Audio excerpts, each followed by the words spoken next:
The work on your property never ends. Whether you're mowing, tilling, planting, grading, drilling, hauling, or anything in between, come see us at SunSouth. We'll help you find the John Deere tractor that's right for you with the implements you need to get your projects done faster, more efficiently, and more affordably. And right now at SunSouth, you can get 0% financing for 72 months on select John Deere tractors. Come see us at SunSouth. Equipment for those that do. Some restrictions apply. See dealer for details. Offer expires November 30th, 2021. Channel, how are you?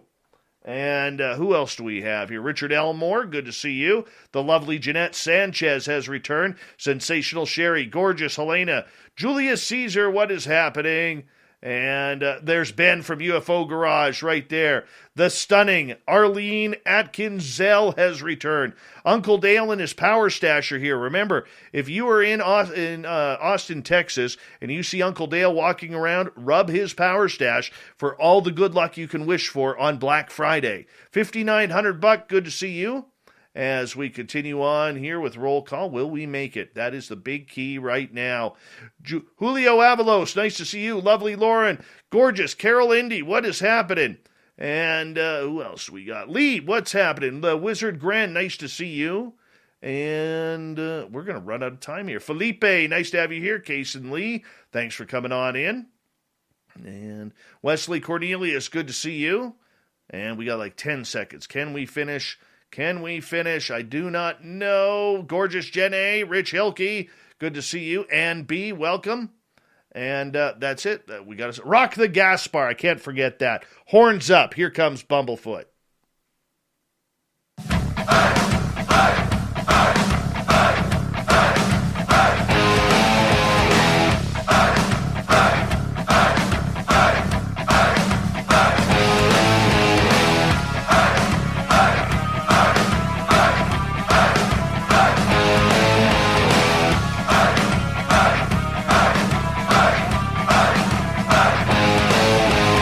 From the mountains of central British Columbia to you listening around the world, this, my friends, is Spaced Out Radio. I am your host, Dave Scott, sitting in the captain's chair of SOR headquarters.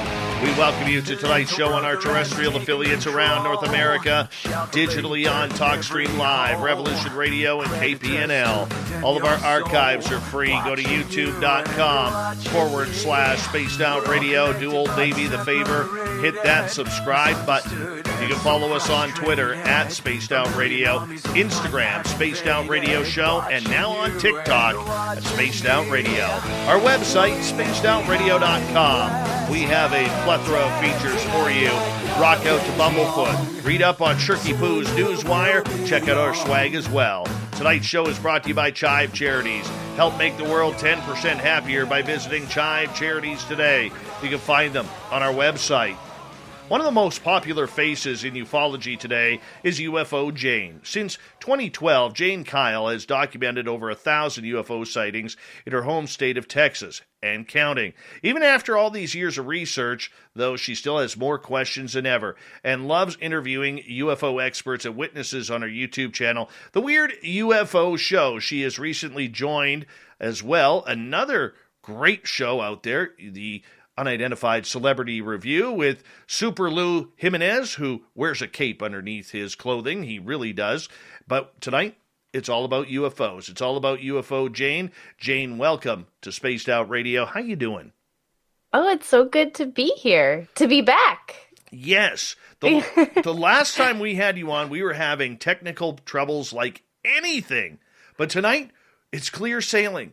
The winds are blowing nicely. Good. Everything is good. The snow has not started falling here, which is even better. So I'm glad to have you back. Yeah, it's awesome. And hello to everybody in the chat who I just heard in the roll call and listening, elsewhere. Terrestrial radio, as they say, it always sounds different, when you're talking about UFOs. So hello everybody, and I am a morning person. I'll just say that. So it's really hard to be up really late, but I took a little cat nap in between UCR and Spaced Out Radio. So we'll see how I do, guys. Hopefully I can remember remember enough information. We'll keep you awake tonight. I promise. I promise. I have no doubt. All right. For you, you've been doing this for quite a while now. I mean, people on social media may have only got to know you over the last few years, but you've been doing this for well over a decade, chasing down UFOs, chasing down stories. You have your degree in journalism, which I love personally, from University of Texas, Austin. I mean, this is something that has become very passionate to you. How did you find that passion? Yeah. Yeah, and there is a whole new wave of people, I guess you could say, after post December 2017 New York Times article, and they're very passionate and just as welcome to the conversation, just as earning of a place in all of this. But I was one of those that was into this before that big news story for sure. So I'm part of that earlier wave. But there were so many people that came before me.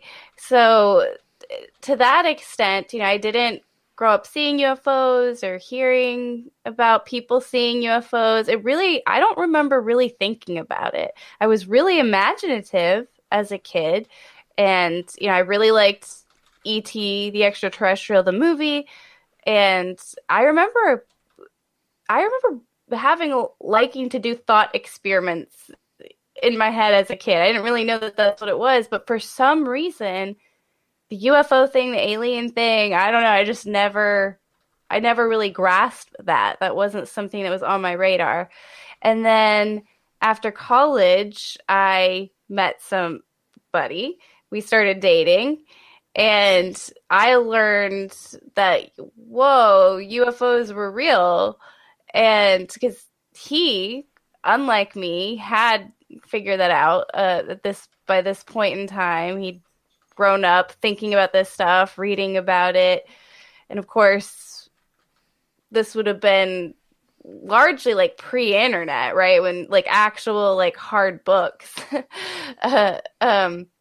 And so for me, but by the time I got into it, this is, I guess, 2007-ish is when I, first discovered, UFOs are real, like really real. And then I had a journalism degree from UT Austin, and I blogged and wrote about all kinds of things, and I started to blog about UFOs nationally a little bit and thought that was interesting. And then what happened, though, was in 2012, I started TexasUFOsightings.com. And that was, again, it was just this further curiosity, and I happened to be a writer and I happened to be a journalist. It made sense to look into it. And, so step one, UFOs are real. Whoa, mind blown. Step two, as, I had this, I guess, eye on the news, if you will. And I was noticing that there were these UFOs being seen in my own home state, and there was no mainstream media coverage of it whatsoever. And so really just started as a curiosity and then wanting to document all of these cases. And eventually people just started reaching out to me directly. And, the rest is history. So I've just been documenting UFOs ever since. I know that was actually a really long answer to your really simple question, but that's how I got here. No, and I think that's a fantastic, honest answer. I mean, you're not an experiencer, but you've delved right into the entire phenomena. How have you been able to balance being someone who is not an experiencer with those who have claimed to see this phenomenal idealism that we call UFOs or extraterrestrials? Yeah, so I guess technically, I saw a UFO one time, but it was well after I'd had TexasUFOsightings.com, and I didn't document it or anything or make a video about it or anything. I just had the experience and moved on from it. That's the closest, we can talk about that at some point if you want to, if we didn't talk about it last time. It's kind of boring though. But yeah, up until that point in time, I really hadn't seen anything.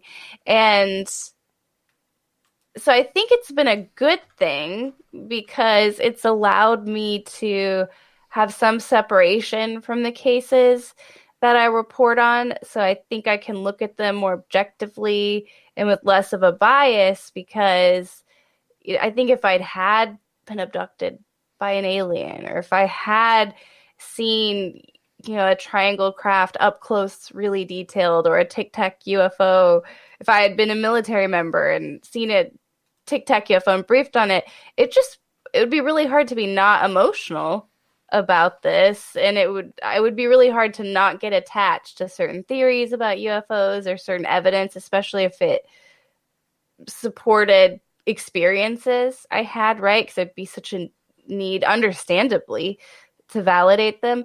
So I think it's been a really good thing because I can have a pretty, I guess, clear mind about it all. And that's not to say if you're an experiencer, you can't have a clear mind. But you do have a perspective. I think that's fair to say. If, and look, this is even an experiencer. A lot of them would say that there might be more out there who have had experiences and aren't aware, right? So, I saw one UFO one time. Have there been other UFOs that I just wasn't noticing, right? Or, are there experiences I've had that I don't remember, right? So I think this is a really big conversation, and everybody should get involved in it. But I do think that in general, it's been a good thing for me. And I do have a friend here in Texas, interesting enough, who's an experiencer researcher, expert, if you will. It's a hard term, in this world to call anybody an expert. And she really comes at this from a completely different angle, in the sense that she archives witness testimony, and it's not about proving whether a case happened or not, or collecting. She does collect evidence in the sense that she archives, witness testimony, but her goal isn't to necessarily find all the patterns of UFOs in Texas, whereas that's my goal. So we can put our notes together and learn a lot. So I guess if I really think about it, I suppose I'm probably a minority a bit in this this podcasting realm, as far as not really having an experience to share, like a fun, engaging alien encounter or Tic Tac UFO observation. I mean, I've got none of that. But I don't think that's an issue. I really don't, because it takes all walks of life in order to try and bring the story forward. For you, especially over the last 4 years, where you have become, a pretty big name on social media regarding this topic, how have you grown in the last 4 years on this subject? What have you seen in your own changes and thoughts of UFOs? Yeah. So 4 years, that, like, since 2017, the article, basically when the world changed, or at least UFO Twitter changed.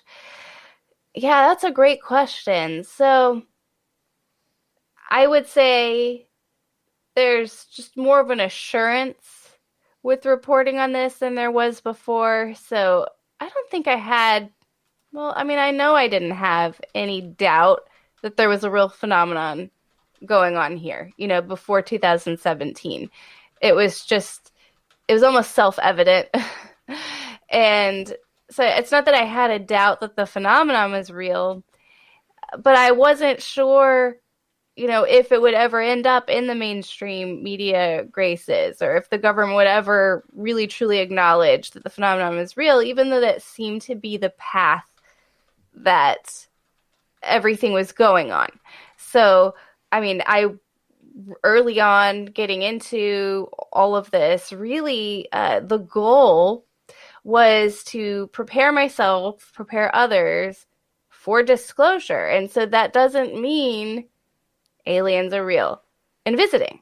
That just means, to me, it was very clear that there was a phenomenon that, one of those theories is that it was extraterrestrial, and that eventually this was going to be in the news. This was going to be part of government policy. That's what I guess you could say I was betting on, and getting into all of this, that all of this would be worth it, that all the preparation would be worth it, right? And so I think when December 2017 happened, that was definitely a really clear green light. Okay, yeah, this cat is out of the bag now. It's not going back in the bag. And we all need to pay attention to this cat and understand, what it is and what its next moves are, and make sure that we all get along with each other. And so that, I think it's just okay. It's more of an assurance of what I, came here to do, and it's just making it all the more worthwhile, the more people join this conversation. Do you believe, or do you consider yourself a researcher or someone who just collects evidence? I mean, there's a big difference. I'll be honest with you, Jane, I don't consider myself a researcher at all. Yeah. I'm somebody who just tells a story. That's the journalistic side. You having the journalistic side and everything, where do you fall into that category? It's very confusing. It's a mixture. It kind of depends on the week. So on the very baseline, TexasUFOsightings.com is definitely, it's an archive. It's a documenting, collecting, right, in order to observe patterns, connect the dots. There's a lot of crowdsourcing, right, with comments even online, and people who reached out to me helped me debunk things, helped me to, reopen cases, things like that, right? So in that sense, I feel like it's really more the community and me like relaying the community, right, and documenting that. I have some, I don't want to say what, but I have some cool stuff coming along those lines. But then I also have, I don't know what it is, that that journalist side of me that wants to know, curious. So, I'll follow up with that person. I'll reach out to that person who might know something. I'll connect some dots that maybe weren't connected before, after spending a few hours, looking around and verifying things. And so I have, I guess, over the years, collected a number of, I suppose you could say, investigations, cases where, I feel at this point pretty proud that I've offered up some unique angles to the community. I would say it's a mixture of researching and reporting. What I don't do that a lot of UFO investigators do is I really do not do a lot of the field work, and that's not been for a lack of wanting to. That's just, Texas is gigantic. So if I was, covering UFO sightings in one city, I can, and when it is a UFO that's in my hometown, I know that light intersection, and I can add some of that context, right? But it really would be impossible for me to go out and investigate the actual site of every UFO, or even talk in person to every witness. So I do have to pick my battles, if you will, of, which path to go down. It's a mixed bag, and I think that's just the nature of just a curious person on YouTube. So, one of my favorite interviews, which you consider as just being a reporter, I'm just interviewing somebody. That was the culmination of a lot of behind the scenes, investigation, I had done. And I consider that one of my, I guess, here, I'll it's hard. I'm trying to talk around it without giving too many details away. I understand. Yeah, but there's a documentary documentary called UFO Abduction that you may recall, or was it UFO Abduction? Right, yeah, UFO Abduction. And it came out in the 80s. It leaked in the 80s just as a VHS, right? And then it was remade, or then it was re-released. Anyways, there's a lot of lore and legend and conspiracy around it. And so I spent a lot of time on that, collecting some different data points around it that really did add even more mystery. And then I finally, was able to, let's just say there was a lot of questions about whether this was a documentary or actually leaked footage or based on or recreating something that really happened. And so, I was able to finally track down, the director, who is it's pretty well known to go to festivals, but then also, the main actor who was the star of this documentary, and talked to him, face to face. And as far as I know, he wasn't doing interviews at the time. So, I was able to, on one hand, put that theory to bed that this was a real documentary, because here I am, talking to the actor in it. But then there were some new questions that were raised, from that interview. So I know I'm talking like in very weird, strange terms here. But I think that's kind of what I'm getting at. When I'm interviewing somebody, if I've had time to do some research, better watch out, because I've probably, I'm going to have some good questions for you based on wanting to know the truth, being curious. So, yeah, I mean, if I need to investigate something, if I need to make a phone call, if I need to follow up with the witness, I will. But I don't think I've necessarily labeled that myself, investigator, field reporter. And I like to have that flexibility to just seek the truth, wherever it. Listen to some good old-fashioned country. And when you do, cook up the best sausage in the country. Eckrich smoked sausage. Naturally hardwood smoked and crafted with just the right blend of spices. Perfect for lunch, dinner, or even right now. Eckrich. You do you. The following is a commercial message. Hi, Kevin O'Leary here from Shark Tank and Beanstalk's chairman and co-owner. If you'd like to invest with me in a new fintech business, listen to this. Over 100 million Americans have no investment account. So we built Beanstalks to make investing easy and automated and to have a real impact. We then launched a crowdfunding so people can invest with me in the Beanstalks business with as little as $250. Check our website for links to the crowdfunding info. BEANSTOX. Beanstalks is an SEC-registered internet-based investment advisor.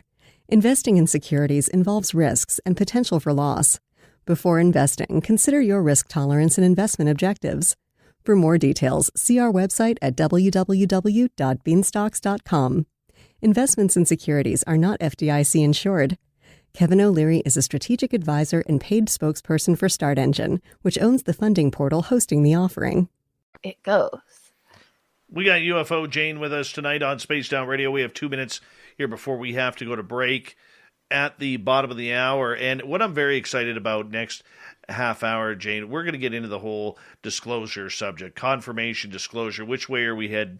You're somebody with journalism background, and one of the things that I've been arguing over the last number of years is beware of the narrative that is going on. And we've seen a number of narratives and a number of people within ufology fall towards this narrative that everything we're hearing is as good as gold. Where do you fall with that?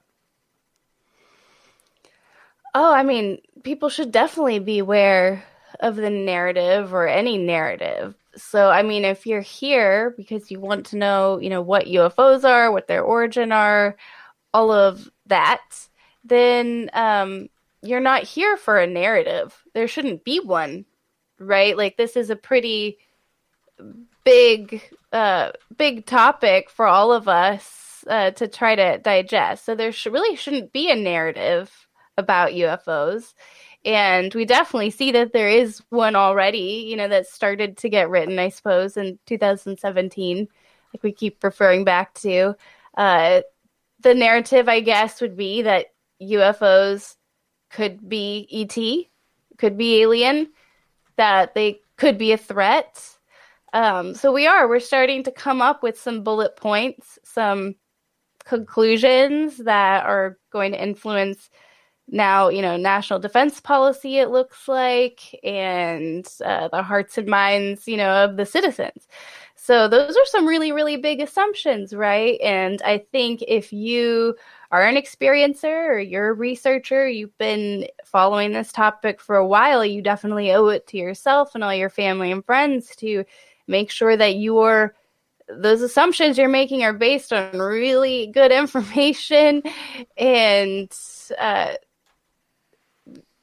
good research and also with good intent, right? So this idea that we're suddenly going to be given the truth about UFOs and their origin, if we just ask for it enough, we're going to get it, is probably a mistake, right? Because that would assume that there's somebody or a group of people that can give us this answer. So I guess intent's the wrong word, but with the right expectation, right? So we want to go in informed and looking out for one another, but also with the right expectation that we may not ever get these answers. I'm going to get you to hold on right there because we are going to step away for a break here at the bottom of the hour. UFO Jane on Spaced Out Radio. Disclosure, narratives, and more when we return on the mighty SOR.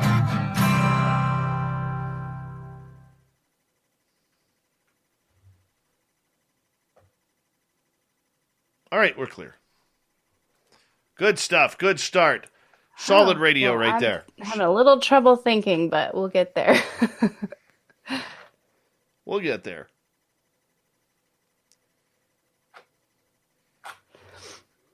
Is it Spooky Morales' birthday? Oh, it's this week. When is his birthday? Hi, Ross Lambda. 35th birthday.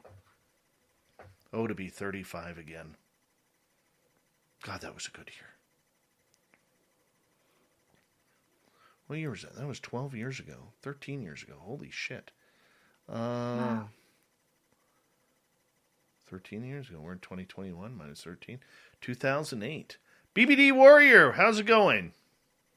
Magnus Zerum, good to see you. Oh, on November 11th is his birthday. Awesome.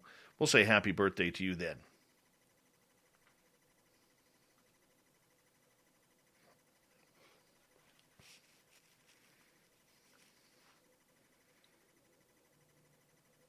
It's an awesome microphone you have.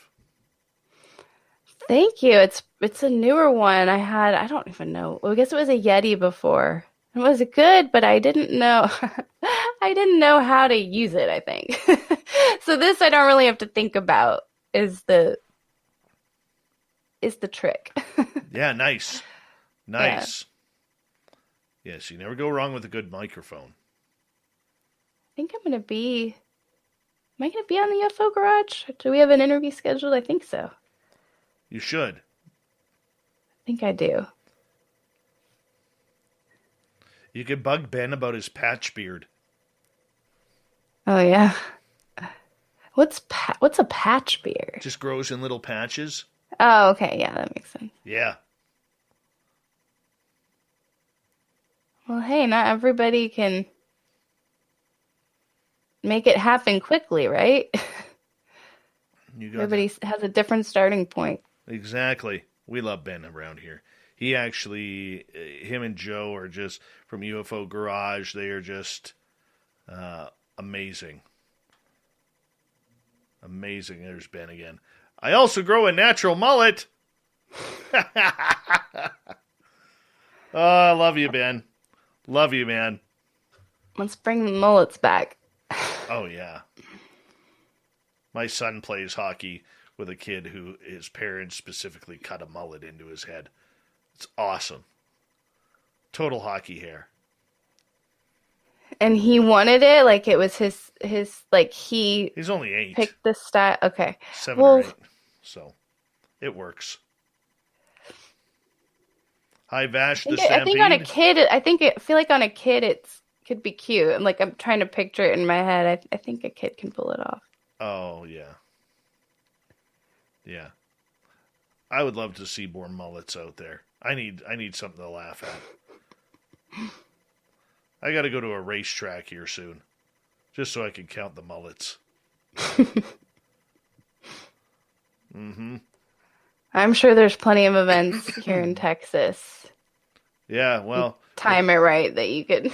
I'm out of time here in BC. See a good portion because we're about to go into winter here quickly. So, once let's see. Oh, this Saturday I'm actually going out into the forest. We're going to go look for some Sasquatch at night. See if we can hear anything at night. Nice. Yes, got some night vision. I'm waiting for I just got a FLIR camera coming. Whoa. That was so you're doing it legit. Trying. Just it's cold out. That's the problem. Mm-hmm. Is it's cold out. And cold sucks. But yeah. This is warm. This is warm compared to where I will be bitching and complaining in a few weeks. So I'm okay. Yeah, I guess that if I'm ever invited Bigfoot hunting, I need to make sure to ask what time of year. Yeah, not in Canada at this time of year. I wonder if there's a certain. I'm sure there is. I mean, are they more likely to show up in the winter or summer? Don't know. I have to. Hi, G West. I gotta find out what kind. It's a handheld one. Hey, Oli, how are you? Both of my Sasquatch areas were affected by forest fires this year. So I got to go and figure it on out. Who else is here? The lovely Nicole Perrin, otherwise known in French as Nicole Perron. Excuse me. A big thank you to Kaysen, Alicia, Spooky, Todd, and Black Dragon for the amazing super chats. The super chat is a great way to support what we do on this show on a nightly basis. Here we go with the second half hour right now.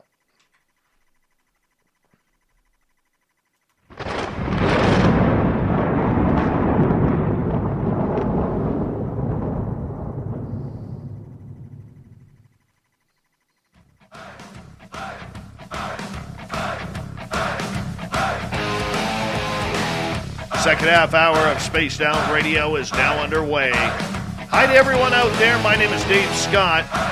I am growing my winter beard so that way I don't freeze. I hope you like it, even if you're in Radio Land and can't see it. But nonetheless, we want to say hello to everyone out there and remind you that if you're missing part of this show or others, check out our free archives by going to youtube.com/Spaced Out Radio. Do old Davey the favor, hit that subscribe button. Our website, spacedoutradio.com. We have a plethora of features for you. Rock out to Bumblefoot, read up on Shirky Poo's Newswire. We got great swag as well. Follow us on Twitter at Spaced Out Radio, Instagram at Spaced Out Radio Show, and now on TikTok at Spaced Out Radio. No, we haven't got any videos up yet. I got to figure out how to fit my head on that small little camera. So either way, we're going to be talking UFOs tonight, all the way from Texas. We have UFO Jane Kyle. She has a great podcast out called The Weird UFO Show, as well as a new member of the Unidentified Celebrity Review, and we're glad to have everybody here checking us on out. Jane, welcome back.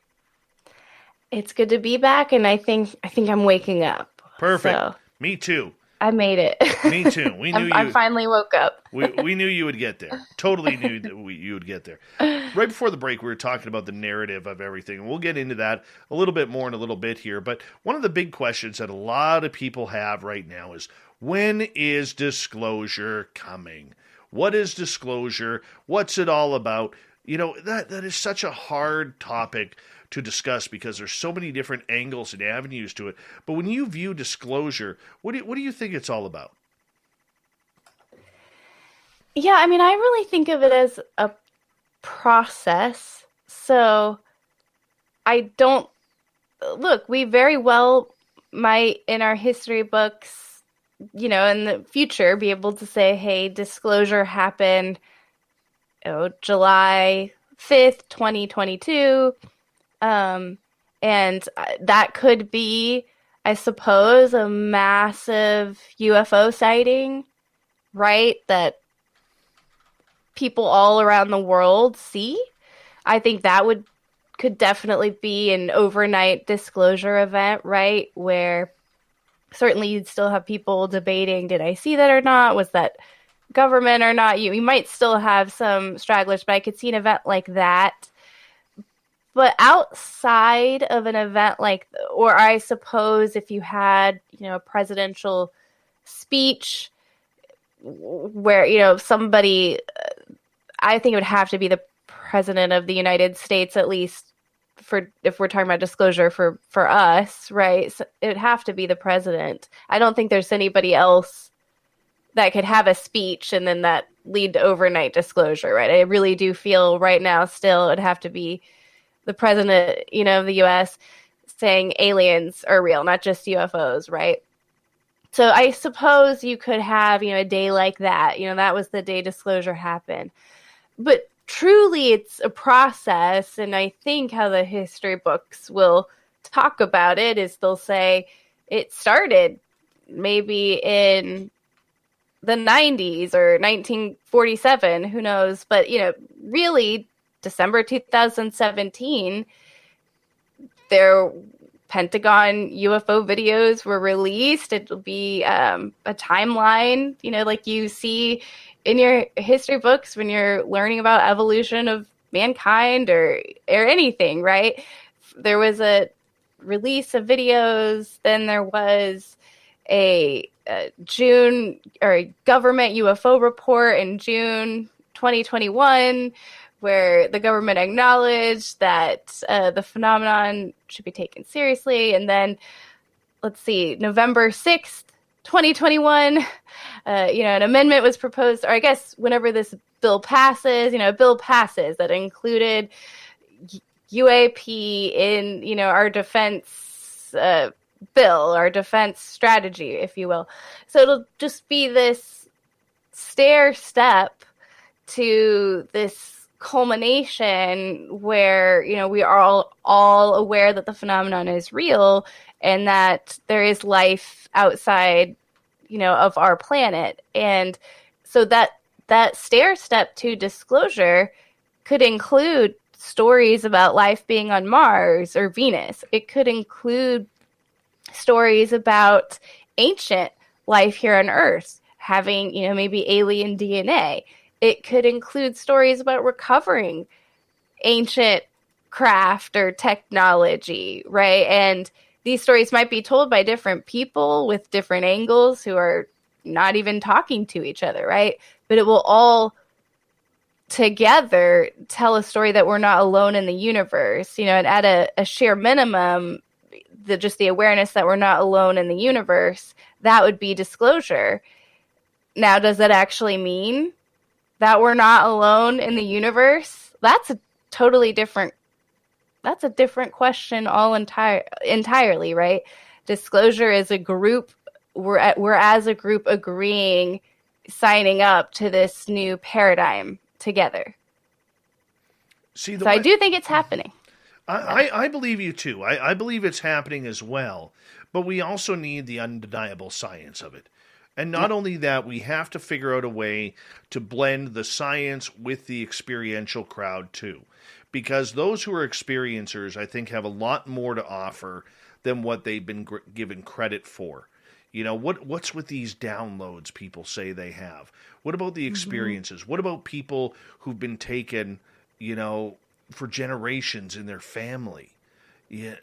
Grandmother, great-grandmother, aunts, uncles. And it goes on from there.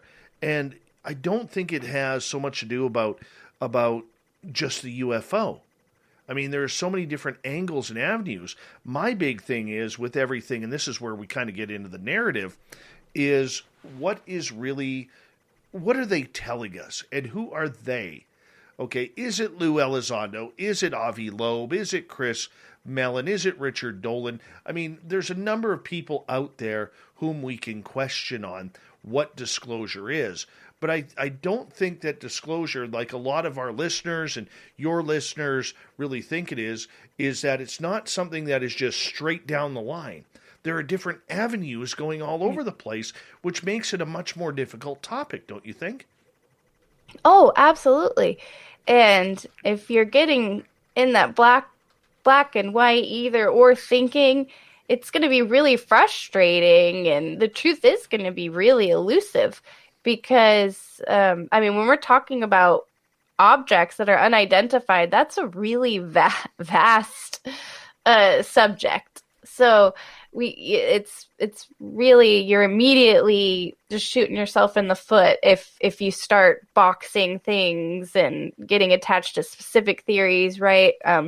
There could be physical craft with physical aliens traveling from, one planet here, whatever, with their warp drive that have visited Navy ships. And then there could be other craft that are interdimensional that have had gray aliens that have abducted citizens, right? So we could have a lot going on here.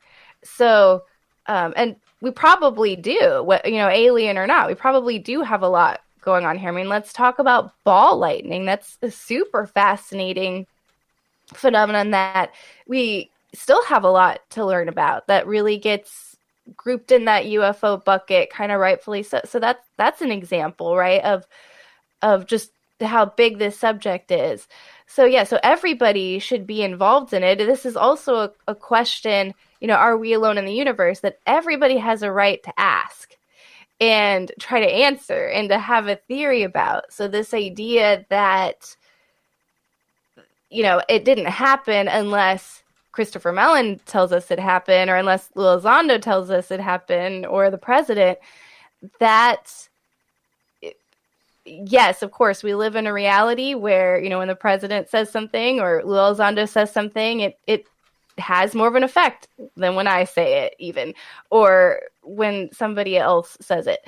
So, of course, that reality exists, and so we can follow the news and understand that. But personally, I would really implore people to let go of those specific theories and just understand how vast this is.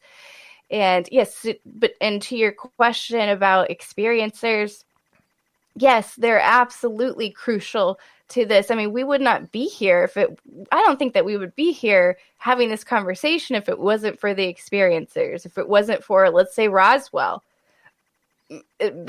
We still don't know if that was an actual case of gray aliens interacting with humans here on Earth yet. And I don't think that we would be here today talking about the Tic Tac UFO if it wasn't for Roswell, if it wasn't for these deeper questions and these scary or more amazing, however you want to see it, interactions.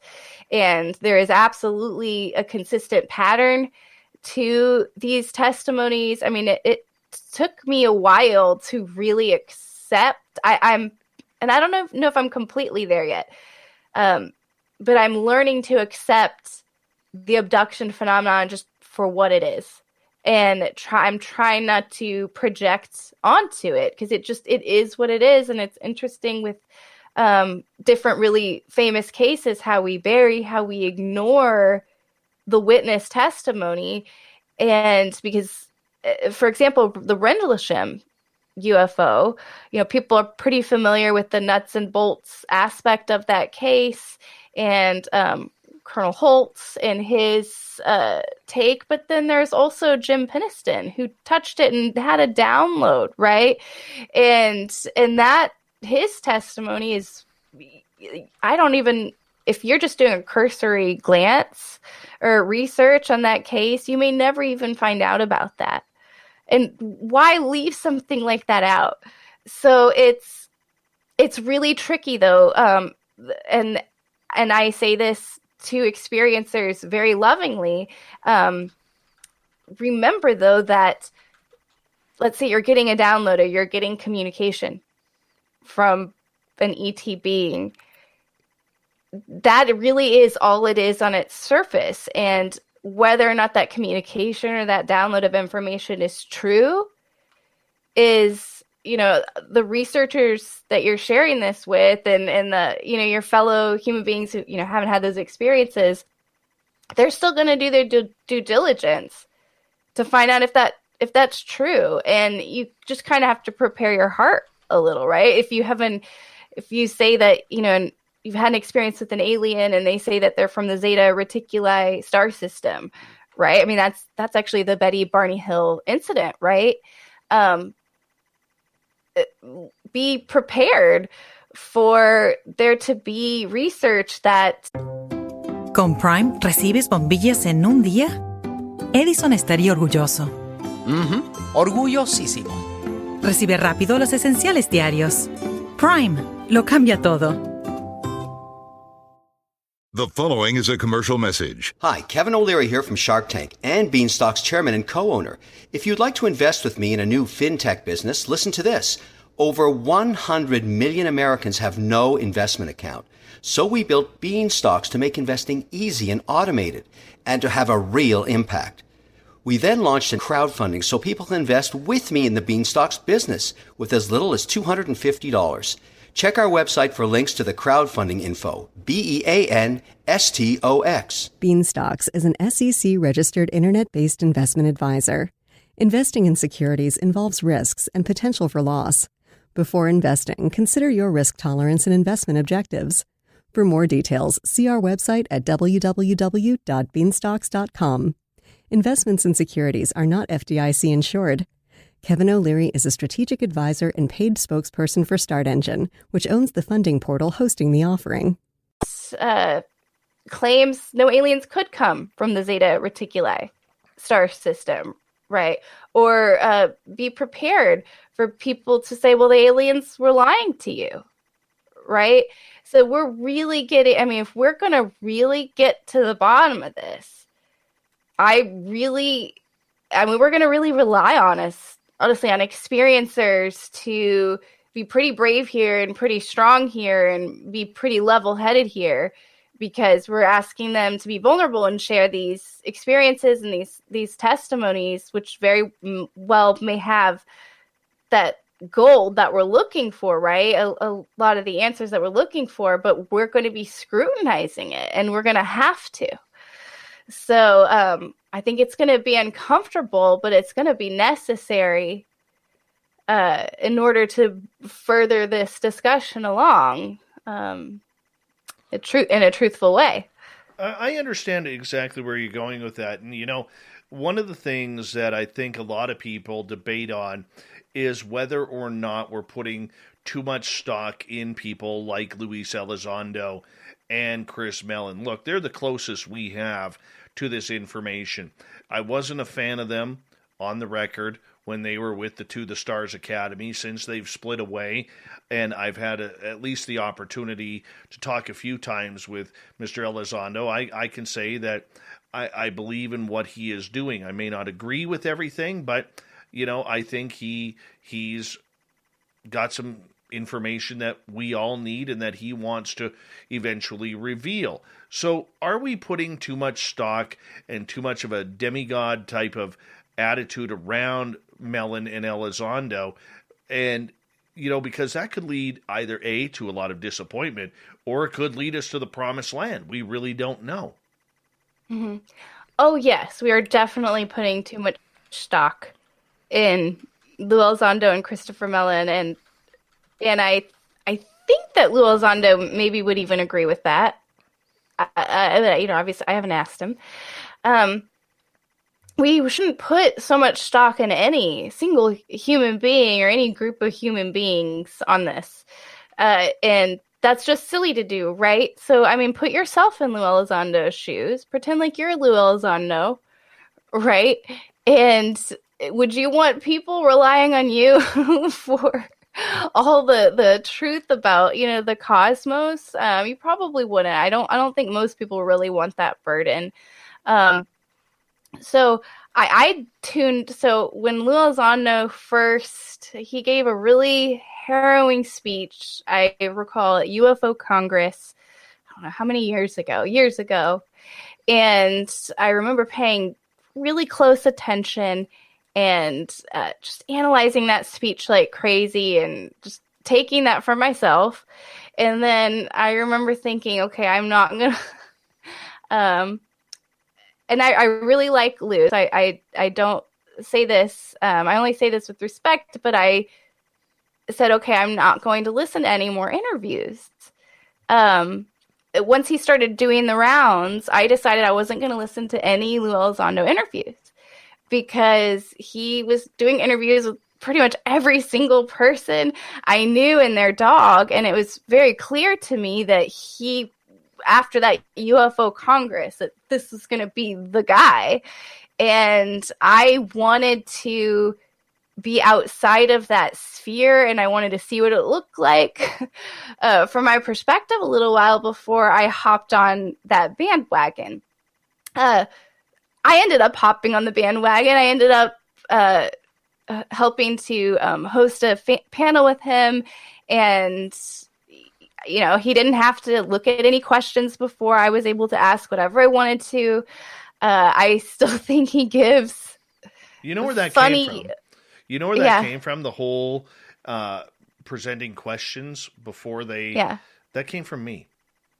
I kept it. I don't know if anybody actually knows that, but when I put in 15 requests to the Stars Academy to interview somebody from there, I didn't care who. Mm-hmm. I would have taken their janitor. Yeah. All right, and I kept getting denied. And then when their television show came up, I was directed to the PR person here in Canada for History Channel, and History Channel had asked me to provide preloaded questions for them. And I said, I will not do that. And that's how that whole story began. About the preloaded questions. And everybody was like, that's BS, that never happened. And I'm like, I've got the email. Yeah, I had a similar runaround to the Stars Academy as well. And I was trying to interview with them, and they were real, it was difficult. I think I even put some questions together, and they were like, no, we want it to be about the book. Because I remember there was the Tom DeLonge book, and I wanted to ask about the truth around the book. And apparently that wasn't on their agenda at the time. Yeah, I had a strange experience too, reaching out to them. But I mean, back to Lou Elizondo though. So my hope is that, he's like you and me, and he wants the truth to come out. He's obviously seen things. He's obviously been briefed on things that maybe he'll never be able to come out about. I think that we're all aware of that. So my hope is definitely that he has good intentions and that he's doing his part, right, to bring about this. Because I really want to believe that, and I believe that thus far. I have not seen anything in all of these years of observing from afar and and looking for things as a journalist. I have not found anything that he said or done that makes me directly doubt that, right? That said, though, and again, I think that Lou Elizondo would agree with me, we shouldn't worship him, just like you shouldn't worship me, or you shouldn't worship, Dave.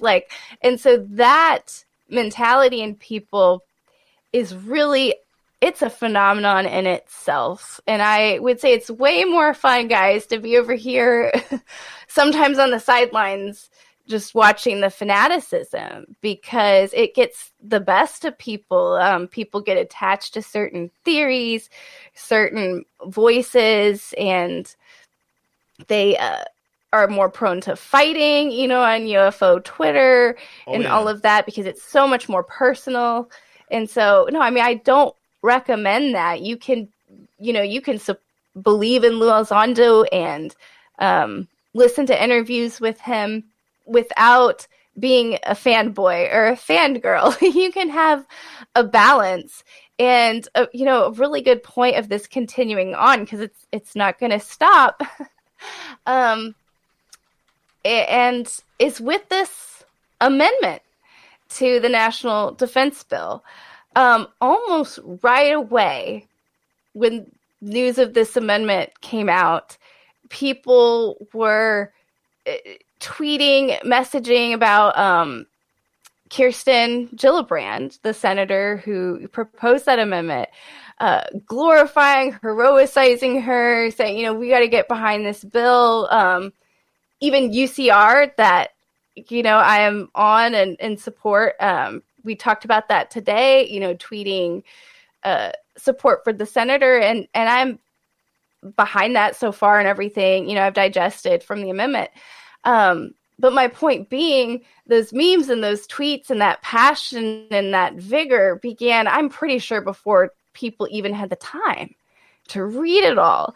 And I am still processing the amendment and all the, if people aren't aware, I'm pretty sure, I don't know who, pretty sure the folks in the live chat have seen a lot of the names here. You're aware that there's been an amendment proposed to a national, I'm going to say it wrong, I think the National Defense Authorization Act, so just distributing funds for our military.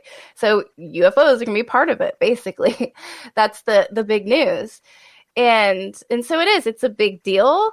And it looks like this is another step toward disclosure, like we're talking about. But there was an immediate flocking around this senator and enthusiasm for this amendment before I think we've even had time to really process it, right? We're kind of really in the aftermath. Well, who really wrote this amendment? Oh, it looks like maybe Christopher Mellon helped write this amendment. Oh, wait, Christopher, the Galileo Project is appointed as being part of an advisory committee in this amendment, and Christopher Mellon just joined the Galileo Project, right?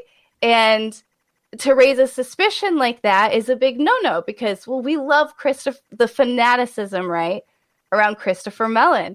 So, as a journalist, I really avoid that, and it's not personally against Mellon or Elizondo or Senator Gillibrand. I mean, all of them have done more than I've ever done, right, to further information and truth about the UFO topic. So it's not personal against them, but I'm definitely not going to be a fangirl of them. And I think that's what, people who subscribe to me on YouTube and follow me, I think that's what they want, is for me to, yeah.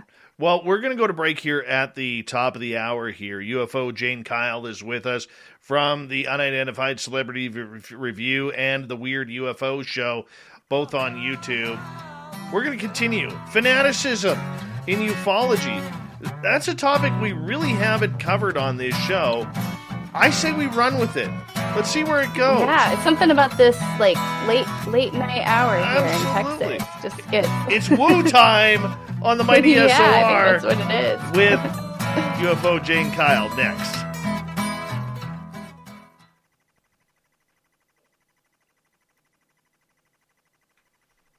I have to laugh because when you're talking about that, about people putting Elizondo on a pedestal, I actually, this is probably 3-4 weeks ago now, was on Twitter, and I forget who it was, and I had mentioned, Lou doesn't like being the demigod of ufology here. Like, give the guy a break. Mm-hmm. And I got jumped on. For insulting Lou. The irony. Stop making this stuff up. Lou is the savior of what we're doing and all this. And I said, and he would never say that. I said, go listen to my interview with him. He's really humble in interviews. Like, he's real. He is, but he usually deflects, but he doesn't the compliment. I have him on tape saying, I don't like it. Yeah. There's other people behind the scenes who are pushing. You know? And yet this guy, oh my God, he kept going after me and going after me. And I'm like, you're an idiot. Finally, I had to tell him, you're an idiot. It's just not worth it. People just get, Oh, yeah. I know, you just gotta take a moment, when you're getting all heated and angry on Twitter and, attacking people. You just gotta take a moment. Oh, yeah. Like, what am I here for? What am I doing? Now, but yeah, it's amazing how passionate people get. I'm noticing quite a few new people in our chat room right now. If this is your first time here, I just want to say thank you so much for coming on in. Hey. We do a lot of things different here because we are a live radio show as well, so we have to take commercial breaks at the top and bottom of the hour to time everything out with our radio station, so you guys kind of get a behind-the-scenes look at what happens during those commercial breaks. So I appreciate you guys understanding and wondering what the hell is going on. Hey, this is why we're telling you. So thank you so much for tuning us in. Don't forget to hit that subscribe button and ring that bell because we are here 7 days a week for you. Excuse me about that. River Dogma, how you doing? Science Bob will be back in a couple of nights. Don't you worry, Grandmaster. He's coming for you. Let's see here. Bim Jim, how you doing? Good to see you, buddy. All right, I think we're good. We're good. We got a few minutes here. Mm-hmm. Your background is so awesome, but it it's like I have to study every section of it, to fully I can take you on a tour if take you want. it in. I can take you on a tour if you want. Yeah. Hold on. How much cord do I have here? See how much cord I have. Oh, there we go. All right, so that's that's our YouTube screen right there. There we are. There we are. You can wave. We'll go like this. And, hold on. See if it's a delay. Yeah, there you can see the delay. This is our Spreaker. That's my hand lotion because I get dry hands. There's kind of my alien section there. Nice. Candles. And alien section. And then my large orb. My gnomes. My shark. That's my daughter's guitar right there. I hang that up for her. And then that red one right there, that was my son's guitar until the electronics went in it. So I hung that one up. I'm retiring that one. That one is goes out of tune easy. Come over here. Don't mind my jacket right there. But this is all my electronics boards. I've got a couple of them shut off right now. Just some art from some fans. And then there's my Bigfoot search kit lunchbox. And then, hold on. We come over here, and there's some of the art that people have sent me. And then a bunch of my books and my hats are up there. That's my Canadian flag, picture of my daughter. That's where I put my hats. This is my messy section. Every office has a messy section. Oh, yeah. So that's my messy section. Oh, that's nice. There's my tin foil, just in case the aliens come. Yeah, I have my tinfoil around here. My Guns N' Roses candle right there. That's my Guns N' Roses bandana. My other Guns N' Roses stuff behind my tarot cards over there. Yeah, it's kind of the tour. There, so nice and cozy. It's good energy. There's my green screen that's falling falling you got apart. Your green screen. There's my hot sauce bottle collections. That's all my tech sweet. stuff up there. Yeah, so it's kind of how we play it. Oh, and then there's that big chin of mine. Do you have more than 2 kids? I got 3.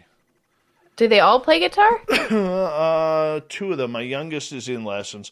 My youngest is going to be a rock star.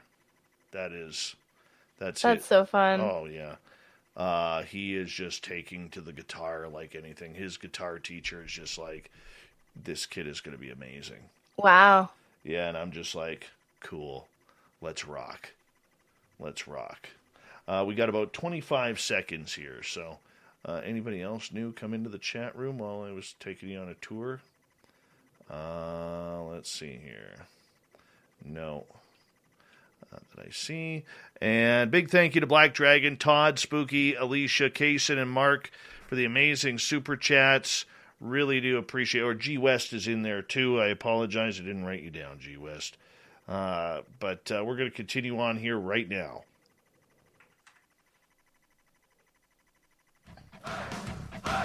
You're listening to Spaced Out Radio with Dave Scott. Follow Dave on Twitter at Spaced Out Radio and on Facebook, Spaced Out Radio Show. Hour number 2 of Spaced Out Radio is underway tonight. My name is Dave Scott. Thank you so much for taking the time to join us. We really do appreciate earning your listening ears wherever you are on this beautiful planet we call Earth. Hello to everyone listening in on our terrestrial affiliates around North America and digitally on TalkStream Live, Revolution Radio, and KPNL. All of our archives are free. Go to youtube.com/Spaced Out Radio. Do old Davey the favor. Hit that subscribe button. The Desert Clam has set the password for tonight in the SOR Space Travelers Club. Kashamik. Kashamik is your password. Use it wisely, Space Travelers, as a clam sets the password each and every night right here on Spaced Out Radio. Our website, spacedoutradio.com. We have a plethora of features for you. Rock out to Bumblefoot, read up on Shirky Poo's Newswire. You can check out our swag as well. Follow us on Twitter, like our good friend listening in right now, Julie Bond, Julie Bond. Or check us out on Instagram at Spaced Out Radio Show. And follow us on our new TikTok channel, which is at Spaced Out Radio. Here we go with UFO Jane Kyle in hour number 2. We're rocking it out here because she is part of the Weird UFO podcast show, Weird UFO show, and I've got so many different different things going on. Now UCR, Unidentified Celebrity Review. Be honest, what do you think of Lou Jimenez's mustache? That's pretty nice, eh? Very nice. Does he have one right now? He better. Yes, he does. Yeah, I like it. I'm a fan of his. Yeah, Luis is the best. He's the best. I am so excited to be part of UC. Now I feel like I have to go look up the state of his mustache right now. It's not like super thick though. Is that what you mean? No, it's just nice and tight. Yeah, it's it's tight. Like you don't even notice it almost, right? No. Like he's got a strong lip blade, very strong lip blade. We'll be honest with that. Right before the break, we were talking about. We were talking about, the stress that is going on in the UFO community, mainly on UFO Twitter, where it's become a battleground of sorts. Of, skeptics to non-believers to those who are diehard followers of people like Lou Elizondo or even Anjali or anybody like that. The state of UFO Twitter right now, I think, is ugly. I will be I don't see anything pretty about it. It used to be a place of information. It used to be a place where people were passing around ideas, thoughts, and news that they had heard. And now it just seems to have become a real battleground for the subject. Is this healthy for ufology right now? Oh, no, it's toxic. It's awful. It's the part of ufology that I was dreading because really I knew it was coming. Really, it's so funny. Before 2017, I feel like I was like, when is the government going to come out? I can't wait. But now it's like, I really wish I... Listen to some good old-fashioned country. And when you do, cook up the best sausage in the country. Eckrich smoked sausage. Naturally hardwood smoked and crafted with just the right blend of spices. Perfect for lunch, dinner, or even right now. Eckrich. You do you. Fall is a season of gathering that brings us together with warmth and color. So whether it's a birthday, anniversary, or a special event, celebrate your friends and family with a gorgeous bouquet of roses from 1-800-Flowers.com. 1-800-Flowers makes it easy to brighten someone's day with 24 multicolored roses for just $39.99. To get 24 multicolored roses for just $39.99, visit 1-800-Flowers.com/tune-in. That's 1-800-Flowers.com/tune-in. I could go back to those days sometimes because you could talk about anything. You could share any UFO video or whatever, and sure, there were still trolls and debates, but I don't know. It was just, you really did feel free to share any idea that you had, and it was just a pretty uniting topic. I guess it was also a smaller group of people talking about it, so maybe that helped. But yeah, kind of ever since, though, it hit the mainstream and UFO Twitter became UFO Twitter. When was that hashtag? I'm curious of when that hashtag was first created. Was it always around? It was right after the To the Stars Academy came out. Okay. Yeah. Okay. Yeah, so it was pretty, things were pretty friendly and light for a little while there. But almost right away, though, I do think it introduced an element of seriousness to the topic, rightfully so, right? Because it became more serious, and then as a result, people get, I guess, more passionate about it and cue the fighting, and there was a lot of wanting to take credit. Either, it's so funny. Not because the people who would be tweeting, they wouldn't want credit for disclosure because they weren't necessarily researchers, or the folks who are fighting, I guess I could say. Almost like they're fighting over which researcher should get credit for disclosure, right? Like, I think it's Tom DeLonge, or I don't think Tom DeLonge's helping with this at all. And so very much that was an early on UFO Twitter war, if you can recall. And I do feel ever since it's just escalated, and it's become increasingly personal and nasty and divisive, in the sense that there's like these people attaching to hashtags or not hashtags outside of UFO Twitter, right? It's definitely just gotten nastier. At the same time, though, Twitter and UFO Twitter really is what you make of it. And I only am going to spend so much time and energy on that sort of thing. And so I really don't find myself in those threads and commenting on them. And so as a result, it's really now it shows up in my feed. So, unless you're feeding that, if you're not feeding that, you're not really going to get it. That's not going to be your experience. So I think there's some, choice to participate or not. And so people just need to remember that. Like, you don't have to get involved. You don't have to say your piece. Chances are you're going to be misunderstood. So you're only going to go backwards with an angry tweet, usually. Very true. Very true. And, it's kind of stunning, how I look at myself, I look at other people that I know. Michael Huntington, he's another one who's a good friend of this show. I know he's in our chat room tonight. But I look at people, anybody who has a differing thought or poses a differing question is automatically treated like a vile, rude person who shouldn't be allowed anywhere near ufology.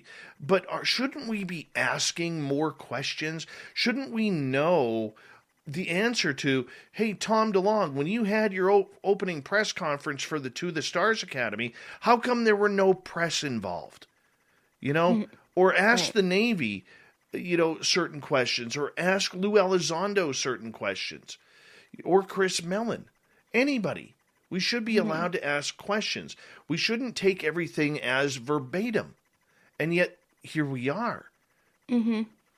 Especially on a topic like this, and especially it's you know, I kind of understand a little bit if you're newer to the topic, to, I wouldn't say that you're falling for the narrative. I just think if you're newer to the topic, it's just like anything, you know, you don't have all that legacy to go off of, right? So you're going in like bright-eyed and bushy-tailed, right? And it's somewhat understandable to be following along with all of this pretty passionately and optimistic. And I actually think we need those folks. We need fresh eyes with fresh intentions, right?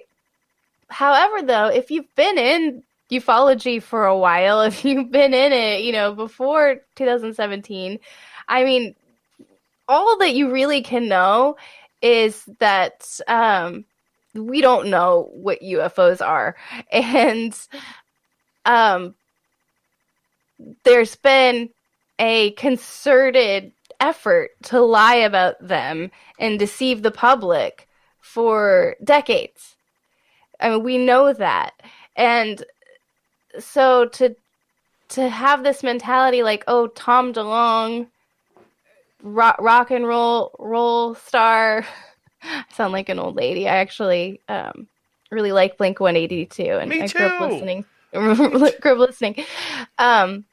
But this to just be like, hey, look at, you know, the government was just going to keep lying about UFOs, but then, you know, Tom DeLonge changed everything, right? And then just to be, you know, signing up for, you know, whatever that new narrative is, right?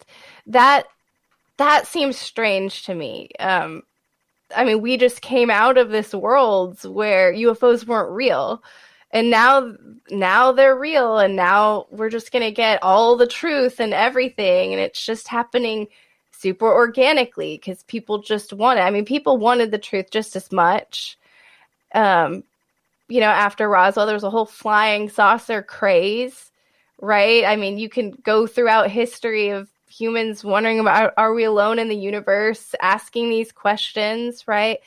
So, you know, what really is different about right now? Is it that Tom DeLonge started talking about it?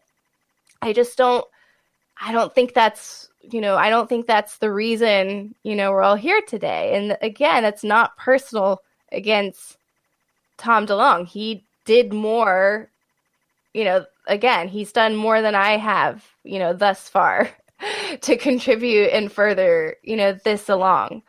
But there's obviously a bigger effort here. There's a lot at stake here, and we can't deny that. We can't ignore that. We can't ignore that darker history, that darker cover up, and we can't presume it's not there anymore. All of a sudden, you know, we snap our fingers and those elements aren't still there. Still maybe trying to drive things, you know. And I think a good example would be, because I think people struggle with this. They're like, oh, well, what do you mean don't trust the narrative? Are you saying that Kirsten Gillibrand is a bad person and she's lying? No, that's not at all, right?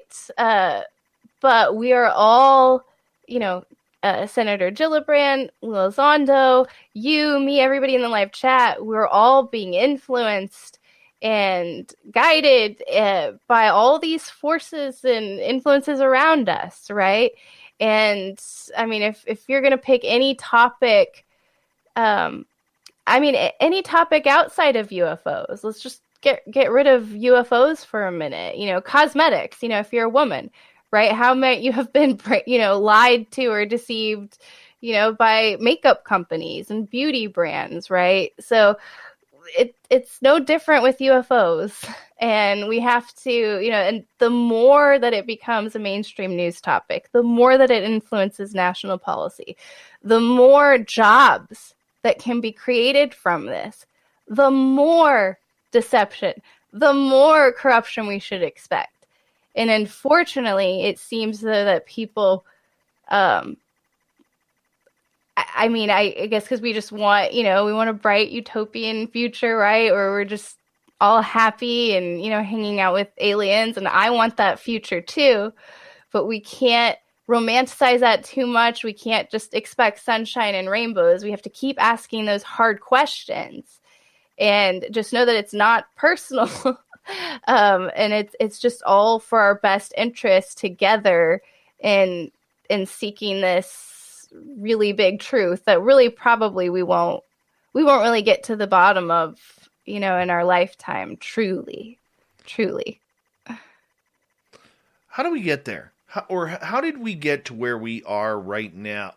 All of this demonizing of people in ufology, demonizing experiencers, calling them liars, calling them charlatans, calling them everything under the sun. How did we get to the point of putting 100% faith in a former spook whose idea was to keep this topic on the down low, and now is a trending hero?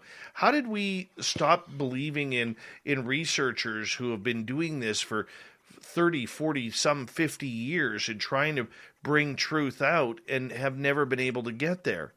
Because when I look at ufology, it has changed in such a short time, it's barely recognizable that it was 4 years ago, right before the TTSA.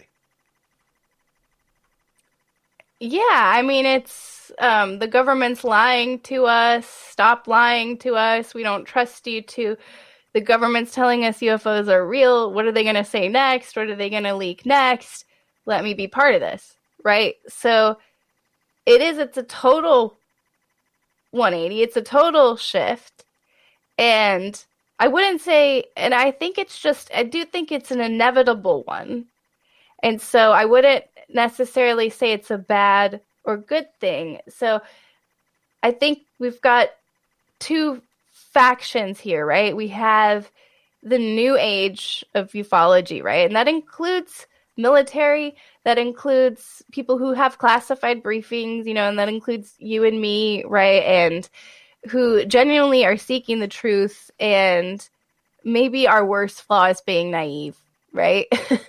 But we're just giving, the government the benefit of the doubt. We're starting from scratch. Let's just start with right now, right here, what's happening, tic-tac UFOs, right? Let's just start this thing over. And we've got that going on.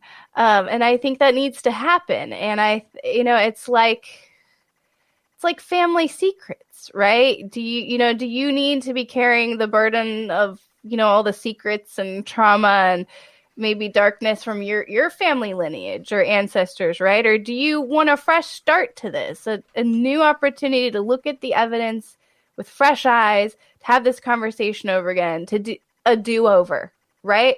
So, I can get on board with that a little bit. And I do think that's a little bit what's happening right now, right? With this UAP amendment. But look, there's the legacy here. Okay. And there's a lot of folks who have passed, who are no longer with us today, who I suppose maybe have a lot of these answers and, or were responsible for keeping this topic a secret for so long. And we're not going to be able to get away from that. You can't get away, in order for history not to repeat itself again, we're going to have to confront that. So I do think that that's coming for all of us. And I think even Lou Elizondo has hinted at that. He's not been a Roswell denier, right?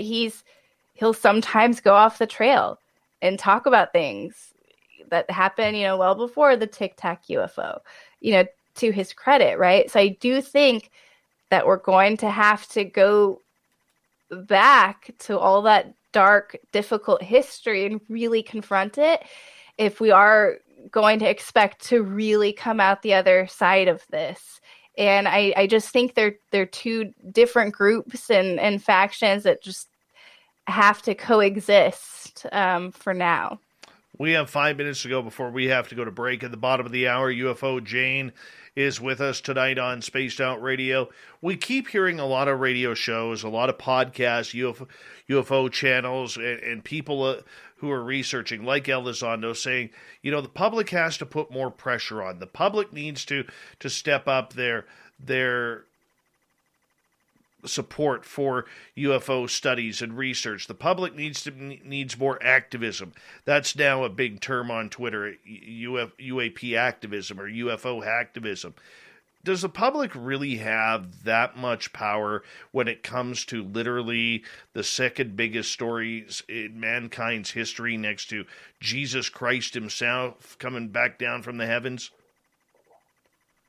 So yes, I do. I do think the public has a lot of power. Now, the question is the public wielding that power appropriately right now? Are they being directed to wield it in a certain way?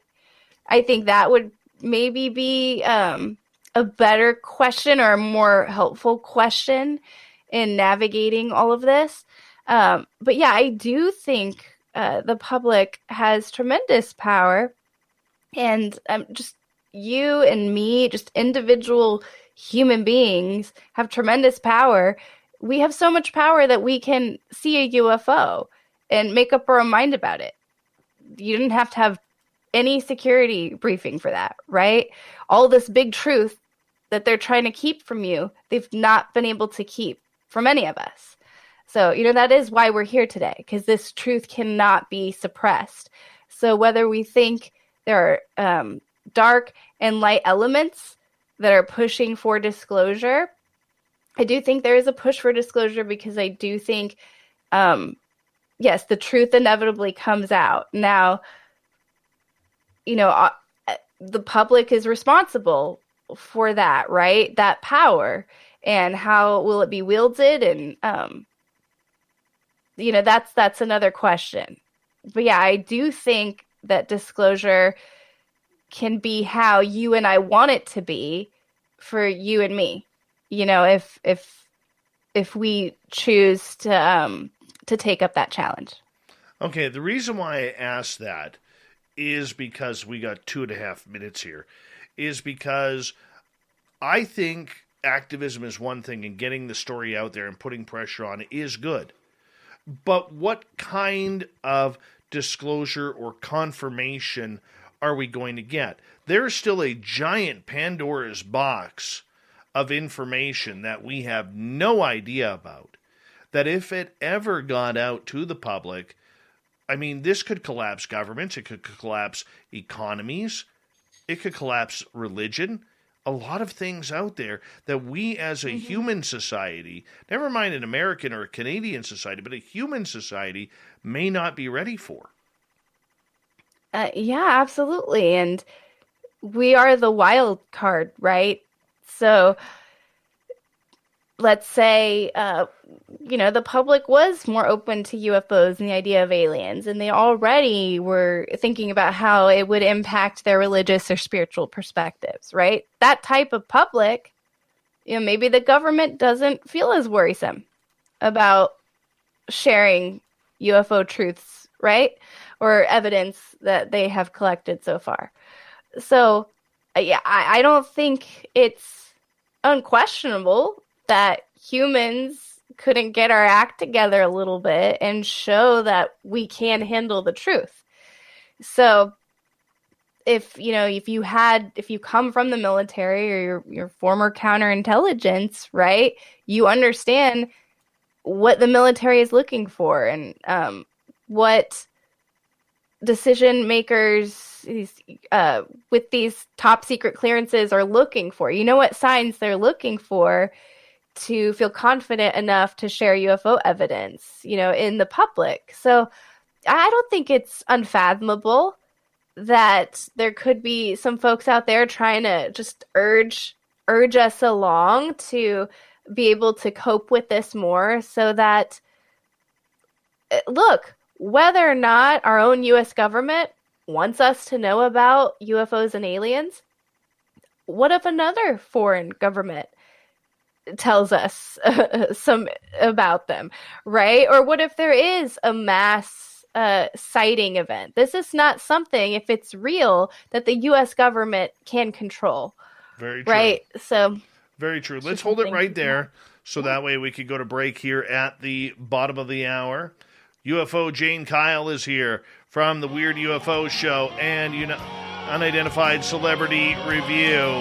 We're going to continue with the UFO talk. Where it's going, where it's come, where it's gone. And we'll take your questions here in one of our chat rooms as well, here on Spaced Out Radio.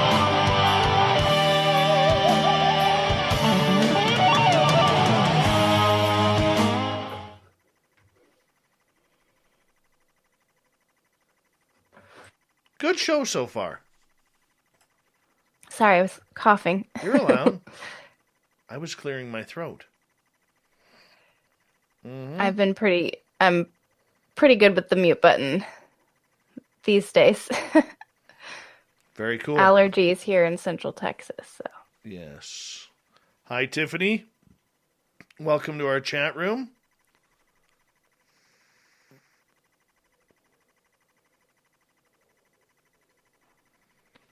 Please put your questions in capital letters. Appreciate that.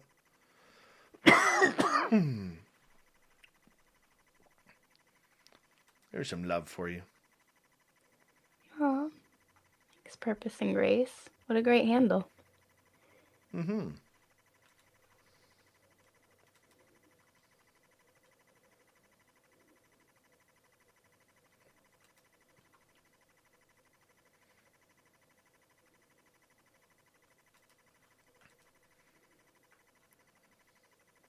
All right. G. West wants to know, does Jane like breakfast foods for dinner?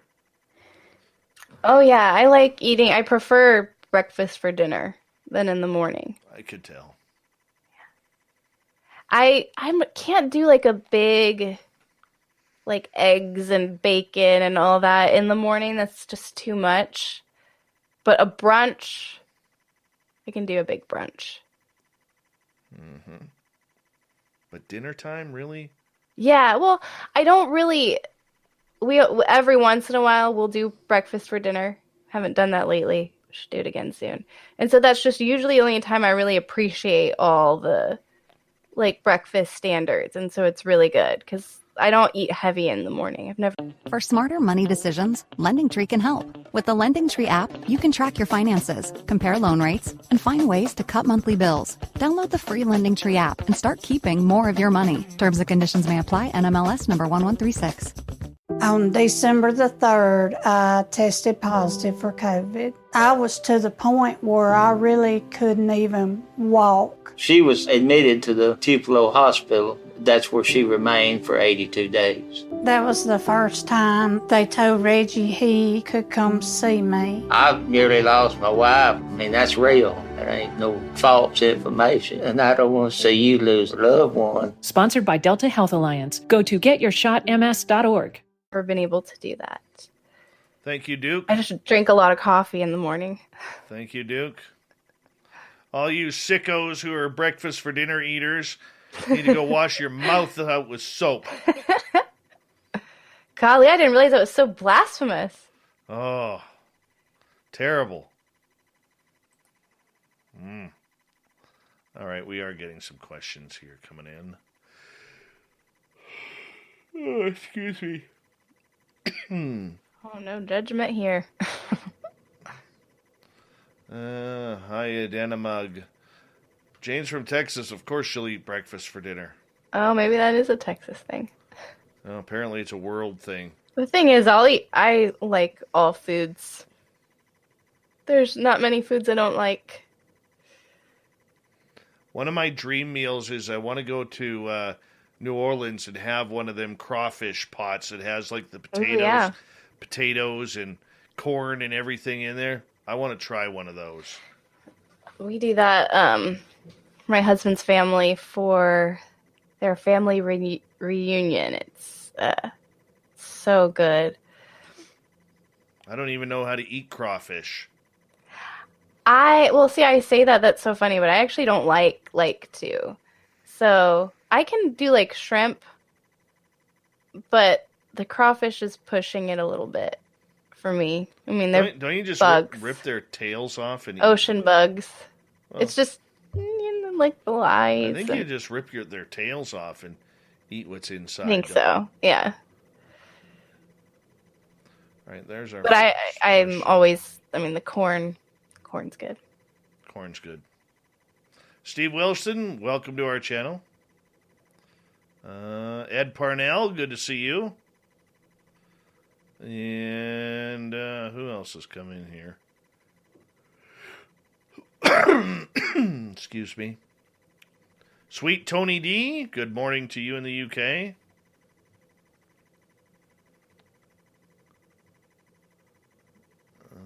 RB, good to have you here.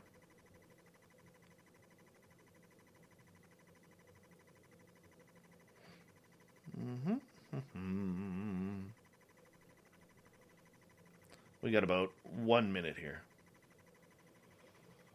Flying on by, UFO Jane. Yeah, for real. That is Crazy. a fun nickname, UFO Jane. Yeah, I mean, I was anonymous in the beginning, so I didn't have a picture ever go on video or anything. Who gave you UFO Jane? Well, I'm trying to think of the order, because when I first, basically, a journalist was on the phone with me and asking about a sighting, and I had been anonymous, and I just was like, okay, Jane Kyle, I guess I'm saying who I am. And so I think it was at that point. So it's 2016, I know, because I looked into this the other day. So 2016 was when I created an Instagram. So probably... Nice. Probably just Instagram, you know? Nice. Here we go.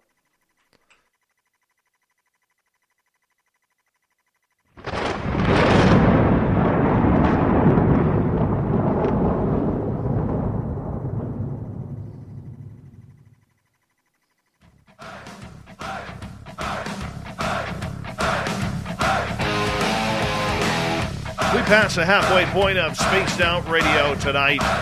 My name is Dave Scott. Thank you so much for taking the time to join us. We really do appreciate earning your listening ears.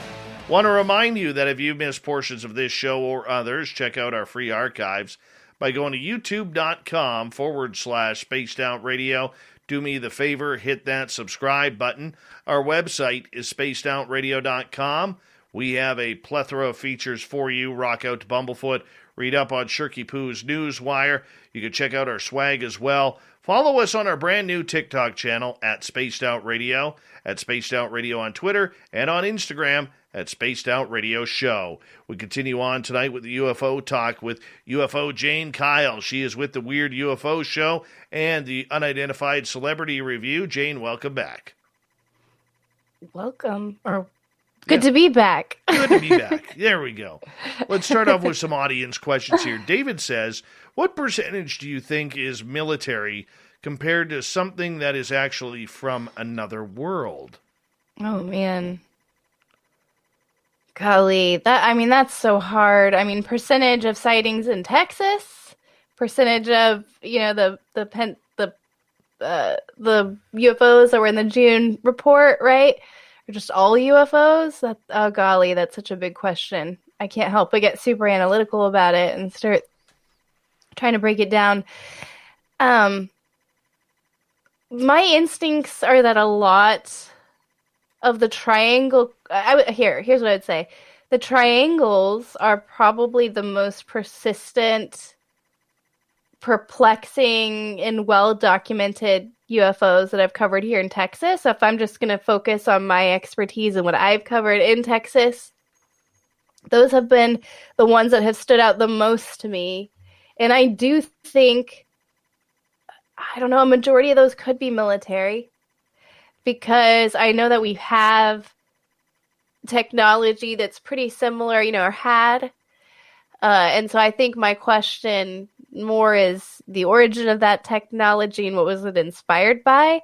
So as far as the triangle crafts, which are the more amazingly well-documented phenomenon here in Texas, I do think a good chunk could be military. But it's anyone's guess. That's why we're here. It's unidentified. The orbs, those don't seem military to me. Those don't seem... I'm not even sure if those are piloted by a gray alien, right? Or a humanoid. the orbs, which are, again, another really common phenomenon in Texas, just balls of light that hover for long periods of time and then disappear and reappear, or then take off or move, right? They don't necessarily have a distinct shape like a flying saucer, or those, I would say 0% are military. And, that doesn't mean that 100% are alien. I mean, we talked about ball lightning earlier in the program. That's something I'm pretty interested in. Things like earthquake lights and the idea of energy kind of just in the atmosphere, right? So yeah, I guess it just depends on what type of UFO you're talking about. But that really is an impossible question to answer right now. And I mean, that's why we're here today, because we don't know. Very true. Very true. Stephen is asking, have you ever met someone, or do you know someone who's ever seen an Arcturian, Lyran, or vegan ET? I'm trying to think. The Arcturian, that sounds familiar. I feel like I've gotten emails maybe about the Arcturian. I could look it up. I'm not sure about Lyran, and is it vegan or vegan? I think it's I'm not sure about that. I think it's vegan. I think it's... I've heard of the Arcturian. I've heard of vegan, like in other cases. As far as who've come to me, sorry, I've got nothing for you there, Stephen. All right. Samantha Mowat, Stephen, would be a great one to talk to about that. She is... Samantha? Okay. Yeah, Samantha Mowat. You might want to have her on your show. She'll blow your mind. Okay. Yeah. Fun. I'm down. Yeah. 25 minutes after I met Samantha, back on April 15th, 2014, she walked me into a forest, and there was aliens around. Oh, did we talk about this in your last show? A little bit. Yeah, we did. It's all coming back to me now. It's so crazy how many cases there are. There are sometimes when I wouldn't say I lose faith ever. I'm have a lot of confidence that this phenomenon is real.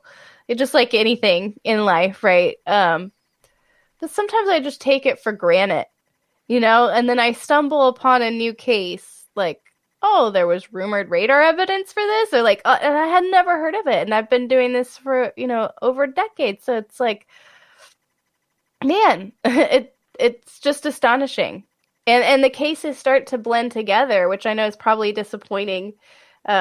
I know people will ask me sometimes, oh, what's the favorite case you've covered or whatever? And so I don't mean to be insensitive to what you shared with me, Dave, but the truth is people have shared things like that with me so many times that you almost take it for granted. Mm-hmm. Right? And and then I really start to notice patterns more, right, than individual cases, and it turns into that. And I think that just shows you that there's something going on here, and this is not just fantasies, hallucinations, or straight up sleep paralysis, right, that people are experiencing. Something is happening here. Very true. Very true. I fully agree with you. All right. Stephen wants to know, what is loosh? I actually had to look this up. Do you know what loosh is? Loosh? No. Loosh. What is that? It is a new age term applied to energy produced by human beings that other entities use to feed from it. I was going to guess something like energy, because it sounds like that, like juice, like juice something up. Okay. So this is good energy? I think it could be good or bad. I think it's just these energy suckers, like succubuses and incubuses, who come after you. This is like vampires. Like psychic vampires, right? Energy vampires, yes. Yeah. I mean, it's funny when you talk about energy, it's like everybody knows, well, I mean, energy does literally exist. We have actual science behind it. It's an actual thing. But, like the energy in your office, cozy and everything. And then, I was already picking up on it. I had these warm, cozy vibes, and then sure enough, one guitar is your daughter's, another guitar is your son's, right? And so I think you pick up on that, and what is that? Is that psychic intuition? Is that because we're human beings and we're very much imprisoned in the language. Right, so nothing is real unless we can say it. But language is so limiting, and we know things that we can't say, and so yeah, I don't know if that's what Loosh is. I mean, that's a more positive take on it. If we're going to talk about like psychic vampires, I guess that's in reverse of the good energy we're talking about right now, but. Totally, right? It'd be the same. Yeah. Totally. All right, let's move on. Felipe from Mexico wants to know, do you know about the Mexican Roswell that took place near the Texas border? Mexican Roswell. I don't. What year? I'm wondering if I'm thinking of a different name, though. So it was actually in Mexico. I believe it was the Chihuahua UFO crash. Oh, man. See, this is what I'm talking about. If I haven't looked into this case yet, I would be like, how in all these years, right? Yeah, I'm looking it up right now. I will totally look into that. I'm not sure if I've covered it before. How interesting. 1974 Rio Grande. Ah, okay. I'll definitely be looking into that one. Thank you. There's so many Roswells, right? There's a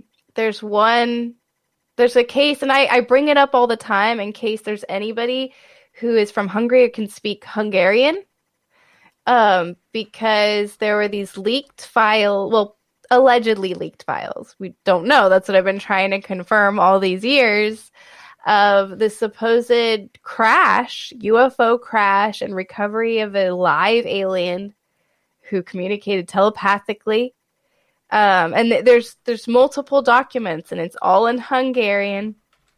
And it was just leaked online years and years and years ago. Haven't been able to find anything else about it since. But what was crazy is I was able to validate aspects of it independently. So the pilot that is in the documents is a real pilot. The crash, he was in a real plane crash that day. So there is an actual public story for everything. So, if the documents are hoaxed, oh my gosh, how elaborate. And to what aim?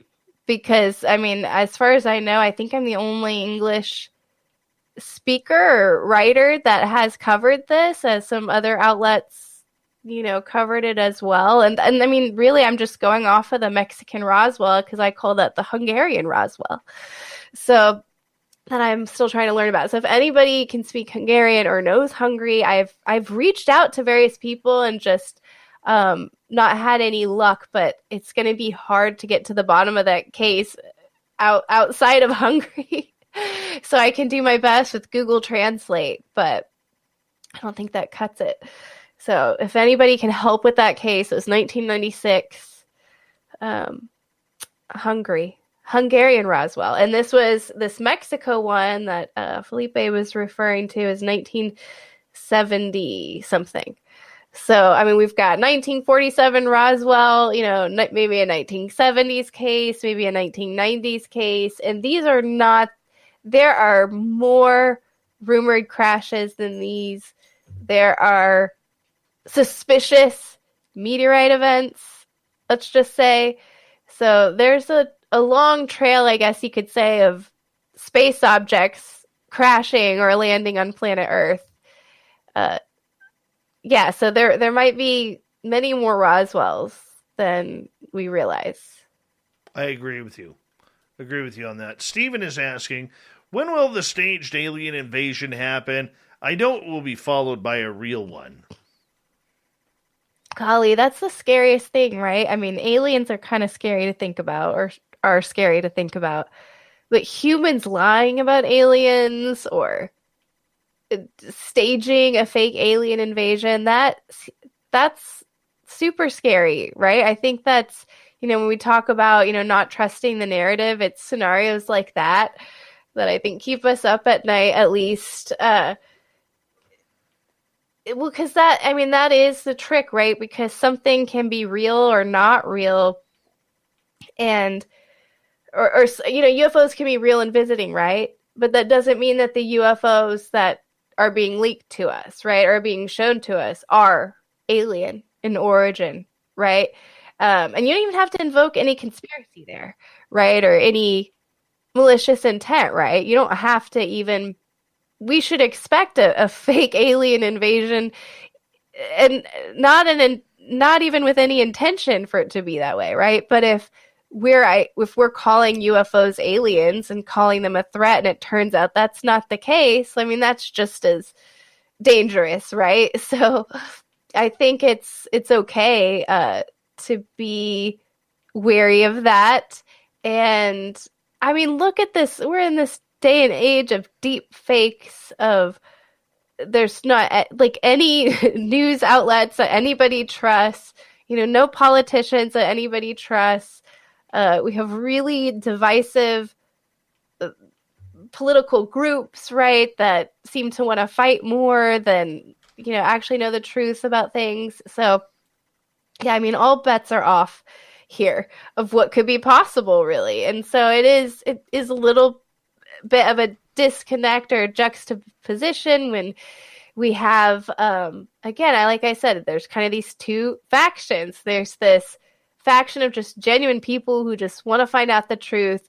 They're just turning, one stone over the other. I think about my son, and like a child, we're just, we want to know the truth. But then we have this legacy and this darkness and this, all this deception that is threatening that always. And it's always there. And I think we have to keep acknowledging it and knowing that it's there. Or else, yeah, I think it could eat us whole. Very true. Very true. All right, let's go to Spaghetti Lee, as we got about 8 minutes. We got some time here. Great to see you here on SOR, Jane. What disclosure truth do you believe the general public is not ready to handle? Oh, man. So what disclosure truths? I mean, I think the idea that aliens are real and are visiting is...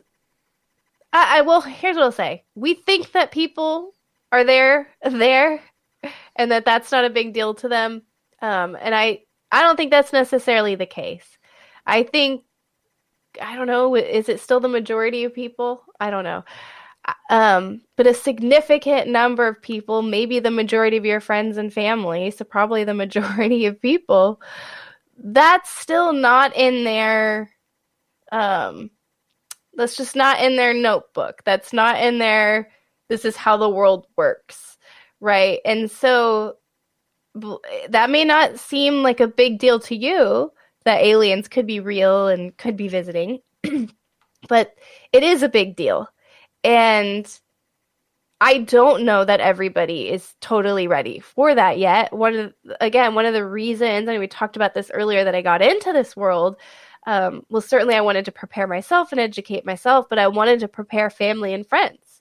I wanted them to know this is coming and it not be a surprise and a shock. And and also my family and friends are smart, great people, so you shouldn't underestimate them. And so they seem like maybe they're ready for that idea about aliens are visiting, but I'm not sure if everybody's ready for that. And because the implication is tremendous, right? If aliens are real and are visiting, that means the government has been lying this whole time, right? That means all the history books have to be rewritten about, our history here, probably, and our origin here on planet Earth. And the science books have to be rewritten about what's possible and what's not. And there's a lot of people who have a lot of faith in their government still, even after all of these years, still have some faith, that if Roswell was... Con Prime recibes bombillas en un día. Edison estaría orgulloso.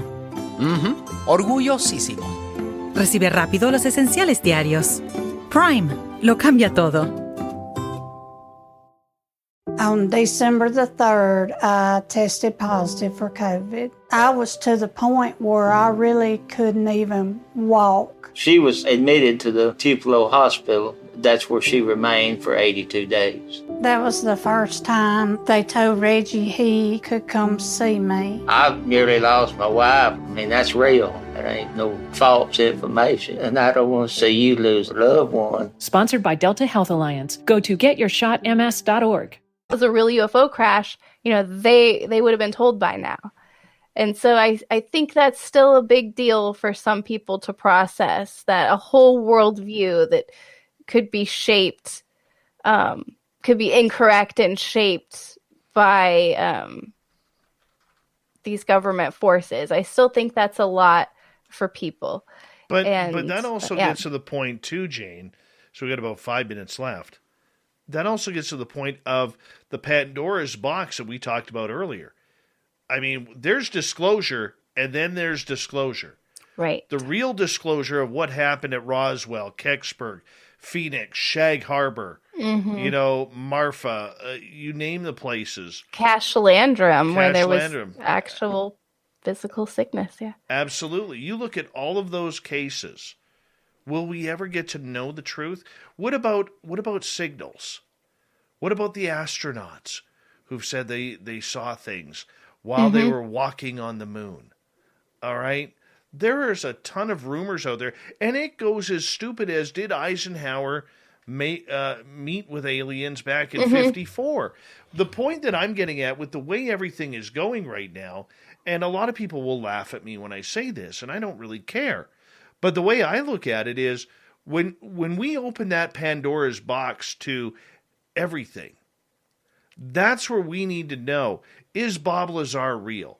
Is Eisenhower's story real? Right. What happened to the bodies at Roswell? Are they there? What about that other crash around Roswell that has been talked about? All right? I mean, there's so many different ideals here that nothing can be thrown in the garbage, whether you believe Lazar or not, whether you believe Elizondo or not, even if you don't believe Anjali these days. Nothing can be thrown out right now. Yeah, nothing can be thrown out, because you can't. What if you throw out the truth during your search for the truth? That'd be a shame, right? And then you're just up the creek, without a paddle. Right? Looking to people to tell you, what the truth is again, and you're no farther than you were before disclosure, quote unquote. So I do think I am just not a doom and gloom person, but I think in order to go on the positive path toward the light and the truth, we have to be aware of.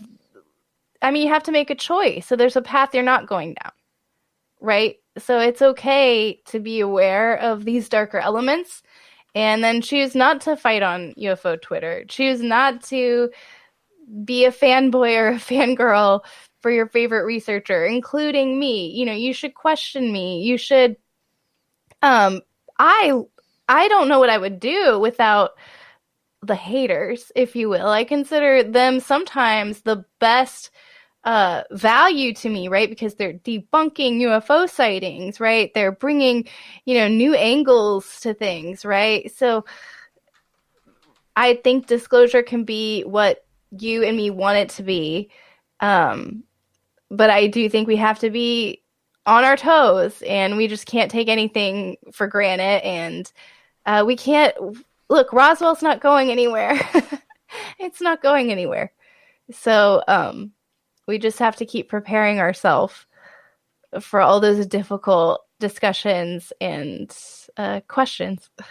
What do you think happened at Roswell?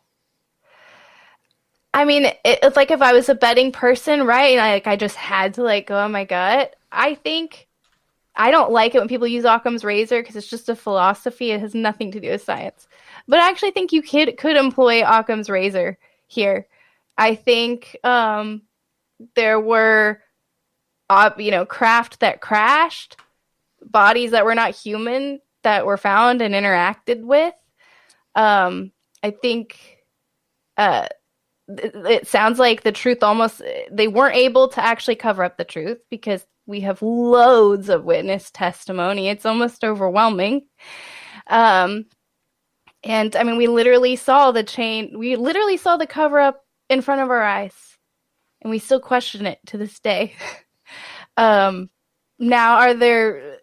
may there have been military exercises going on in that location when those alien ships crashed, right? Like Project Mogul. Well, I'm sure there might have been military exercises or things, going on, at that time. Now with the Tic Tac UFO, we're learning that we were actually looking for those UFOs, right? We were ready for them. Maybe in Roswell, we were ready for them. Maybe there was some military activity going on. So, I mean, I don't think that I don't think I'm ever going to know what happened at Roswell because I wasn't there, and I'm comfortable with that. Perfect. Perfect. Let's leave it right there as we got UFO Jane for another 30 minutes here on Spaced Out Radio. We will continue with the UFO talk, your questions, and more. And then at the bottom of hour number 3, the fedora-wearing John Hudson is here for the Unbiased UFO Report. We'll be back with more Spaced Out Radio in hour 3 next.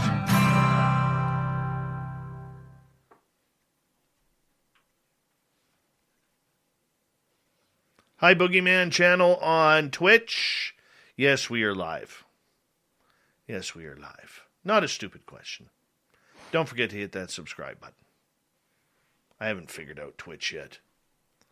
I have no idea how it works. I just know we're on there. Oh, really? That's cool. Yeah, I had to stop myself with creating or getting into new channels and stuff because I can't handle it.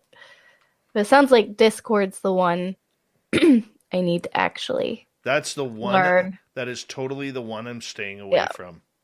See, yeah, so I'll stay away from Twitch, you stay away from Discord.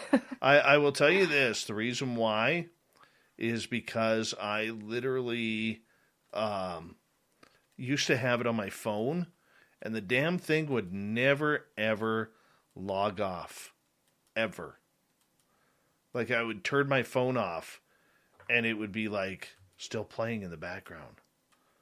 And I'd be like, come on. Was this that was Discord or Twitch? Discord. Oh, okay. Hated it. Okay, I'll keep that in mind. Hated it. It's been real popular. People have been enjoying, I think, non-UFO Twitter, conversations where UFO Twitter can't spoil it.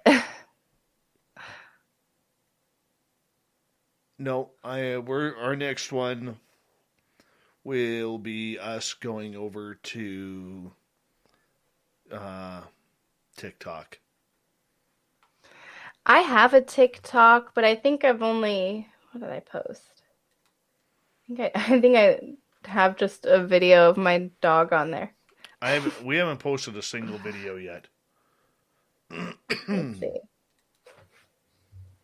Yeah, let's see, what's my handle on? It's Jane Kyle UFOs. Jane. And I have 2 Kyle UFOs. Okay. They're still UFO related videos. We're adding you. But they have my dogs. I've added you. Awesome. Sweet.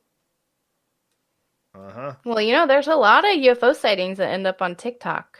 That's kind of like the new. There's always a place, where the new UFO sightings are getting like reported and leaking, and yes, TikTok is where it's at. Apparently so, especially for that younger crowd. And I'm not young anymore. I'm still handsome, but just not young anymore. I mean, what's old these days? I feel like, Very true. I mean, I don't know the different ages here. I don't want to offend anybody.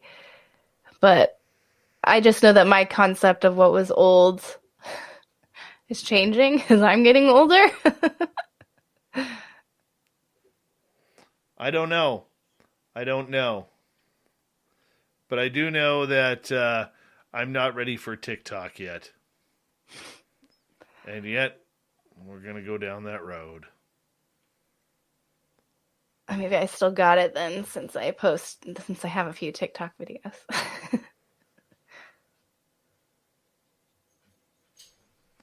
I don't get it. I don't understand TikTok, but I do. I do get it. Gotta do it. You know what I like about TikTok is, because people rag on it a lot, but for me, I get a bunch of animals. So it's just constant, like, weird animals. And it's reminding me of the UFO phenomenon in the sense that it's like, wow, our animals are much weirder than we, gave them credit for. Like, we all know that with our own pets, but when you see it on the scale of TikTok, just all the amazing animal relationships and I know. It's like, whoa, we live in an amazing world. That I will say that could be a takeaway from TikTok, depending on like what you're, if you were an alien looking at TikTok, you'd be like, look at this planet, it's insane. No kidding. It's like, oh my gosh, this is somebody in a rainforest with like a parrot, and now I'm looking at somebody in New York City that's teaching their dog how to talk, because that's a thing on TikTok. Dogs have these mats that they like touch and it says words. I know, that drives me nuts.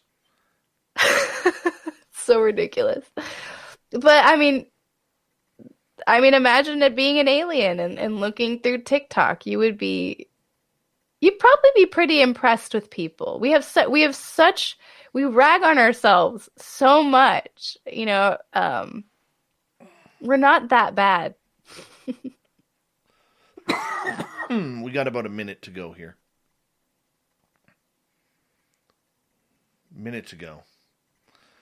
And just do me a favor, stick with us into the commercial break, and then I'll say a proper goodnight to you at the commercial break, okay? Sure. I want to say a big thank you to Cat Chaser, G West, Mark, Kaysen, Alicia, Spooky, Todd, and Black Dragon for the amazing super chats tonight. It really helps us grow in what we're doing on a nightly basis, so thank you so much.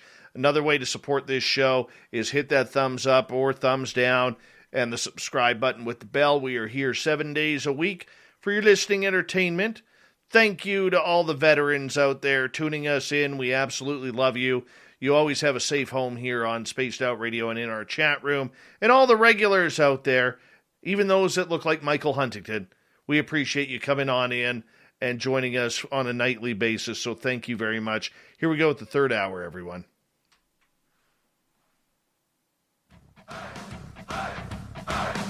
Would you like to connect with us? Head to spacedoutradio.com for all your latest show info. Now, back to Dave Scott and SOR. Third and final hour of Spaced Out Radio is now underway. My name is Dave Scott. Thank you so much for taking the time to join us. We really do appreciate earning your listening ears wherever you are on this beautiful planet we call Earth.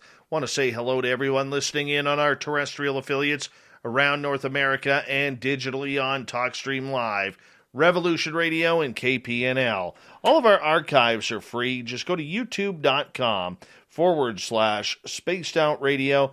Do old Davey the favor, hit that subscribe button. The Desert Clam is set the password for tonight in the SOR Space Travelers Club. Kachemak. Kachemak is your password.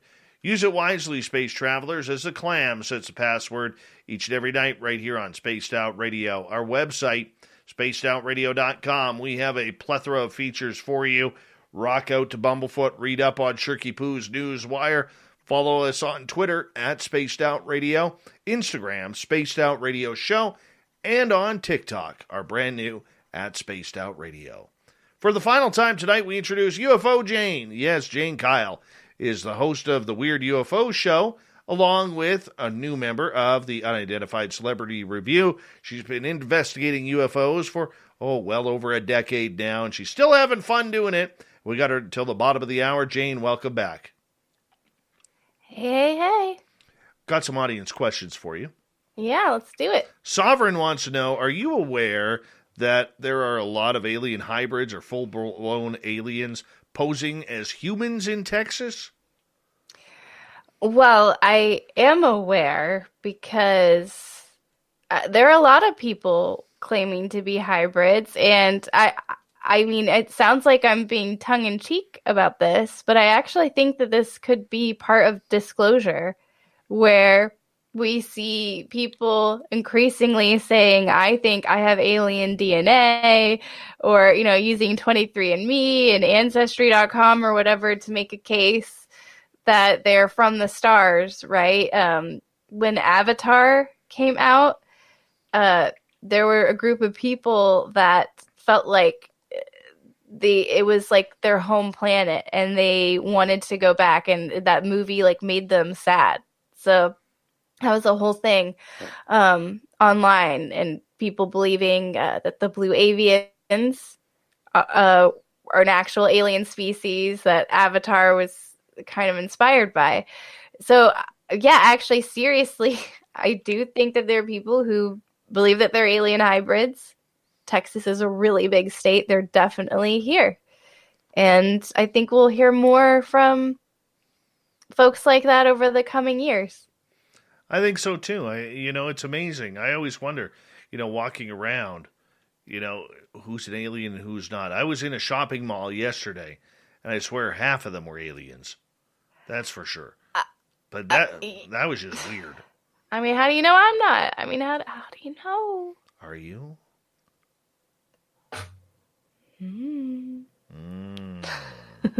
We may be onto something here with UFO Jane. Could she be letting us into a secret? All right, follow up from Sovereign. Do you know about the Aztec, New Mexico UFO crash and what was found inside that crashed UFO? So the New Mexico is what I was going to bring up earlier when you brought up the Mexican Roswell. So that's ringing a bell a little bit. Oh man, I wish we could hear from you, Sovereign, because I don't know what was found inside the UFO, but it sounds like I've got some cases to look into. I always appreciate Aztec, New Mexico. I don't know. It's okay. Let's move on to another one. Stu Gerson. Why are there so many UFO crashes? I thought aliens were advanced. I love that. That's a common skeptic debunking tactic, and it's so funny too. If UFOs didn't ever crash here, guess what they'd be asking? How come the UFOs aren't crashing here ever? If the UFOs are real, wouldn't we have found a crash by now? So it's funny how you can always flip that logic. But this also goes to, I think, the assumption that we make that if there's an advanced alien that's visiting us, it must be perfect, right? And have figured out all the secrets of life and all of that, and doesn't ever have to go through any progress or anything, right? And I would fully expect, look, if there's we don't know how many UFOs, right, are actually visiting us, right? So the greater number of UFOs, the greater chances of crashes, right? It could be that the vast majority are going undetected, and this is just, a little sliver. Also, though, I would say, consider that UFOs could be drones and remote objects that the alien pilots maybe aren't as attached to, as we think. So it's another possibility. All right, let's continue on here. And let's go to Tony. Do you think the news media and government are hanging back for the Congress reports? So, meaning I'm not sure I fully understand the question. Like, just not really getting too excited about everything, that there's going to be a big media storm to come, I think is what you're getting at. I think that's possible. I feel like it's been kind of quiet on the media front as far as this topic goes. There was a period where it seems like, I was getting texts, from family members and friends, like, did you see this, on Fox News or CNN or whatever? And it does seem like the conversation's getting a little more inside baseball again, right? Like, I don't know if the amendment, this UAP amendment, is really on people's radars or not in the mainstream. So yeah, they could be waiting for some upcoming events. I'm not sure, because I mean, what media, what government, right? Are you talking about UFO Twitter, those voices, or Lou Elizondo, or, I mean, there's so many. That's a big group of people, and it seems like there's a lot of people trying to make disclosure happen at different rates and for different agendas. So who knows? Yeah, I have no idea. No idea. I think the media is not hanging back for anything. I think for years they believed that this story would never happen, and now that it is here, I think they praise it when it goes away. But the next big news, they'll hop on it, and it'll disappear just as quick. My opinion. Yeah, I mean, it just depends, what is the story this week, right? So, yeah, it's anybody's guess. I fully agree with you on that one. All right, let's continue on with some audience questions. And let's see, where are we going here? Stu, what about Jackie Gleason seeing aliens shown by Richard Nixon? What's your opinion on that, Jane? I mean, that's just one of those, it's like the Eisenhower, rumor you're talking about. This is just one of those rumors that we'll hear about, and we'll never be able to prove that. I mean, that was so long ago, and it's just going to live. It's just going to be a rumor, right? I guess. I mean, so I really can't have an opinion on it unless there was some new evidence, right, that was disclosed, like a new file, a new FBI file, for example, that should. Fall is a season of gathering that brings us together with warmth and color. So whether it's a birthday, anniversary, or a special event, celebrate your friends and family with a gorgeous bouquet from 1-800-Flowers.com. 1-800-Flowers makes it easy to find your reason and brighten someone's day with exclusive offers and great values on bouquets and arrangements. To order today, visit 1-800-Flowers.com/tune-in. That's 1-800-Flowers.com/tune-in. Mail's here. It's 2 minutes later than yesterday. And because it's 6 minutes earlier than the day before, you decided it was time to get back to work. Let's job it up.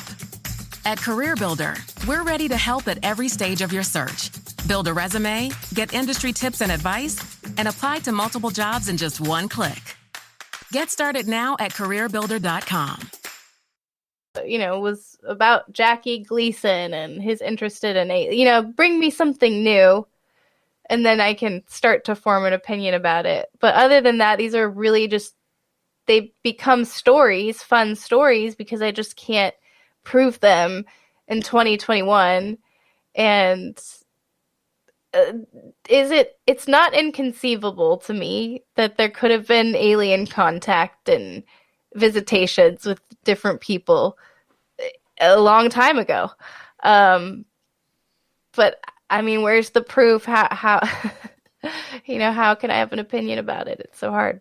I wanted to bring this question up earlier with you, and thank you, Tony, for reminding me. What are your thoughts about Lou Elizondo and Chris Mellon joining Avi Loeb's band of observers? So, like the Galileo Project? Yes. Essentially, yeah. Well, I mean, it's not surprising. I don't think it's surprising. And I think with this UAP amendment, if this House bill passes, it looks like the Galileo Project will be maybe part of this advisory committee, right? So I think that's interesting, especially because people are suggesting Christopher Mellon may have helped to put the language together for that amendment. So I think that's definitely something to watch, and it looks like Galileo Project's definitely being poised to be, I don't know, I guess the new To the Stars Academy. Then, you know, I don't know what the next the next incarnation, I guess, of all of this. So I'm going to be honest with you. I don't like the move. I understand the move, okay, because if you want to get deep into the government right now, you need Elizondo and you need Mellon. I think we can agree on that. But, you know, I always worry about transparency. The TTSA asked for transparency, or said they were going to provide transparency. They didn't. Now we're hearing the exact same thing about transparency from Avi Loeb's Galileo Project. And they seem to be going down that same road with the same people. And I'll be honest with you, it's not out of disrespect for people like Mellon or Elizondo. It isn't that at all.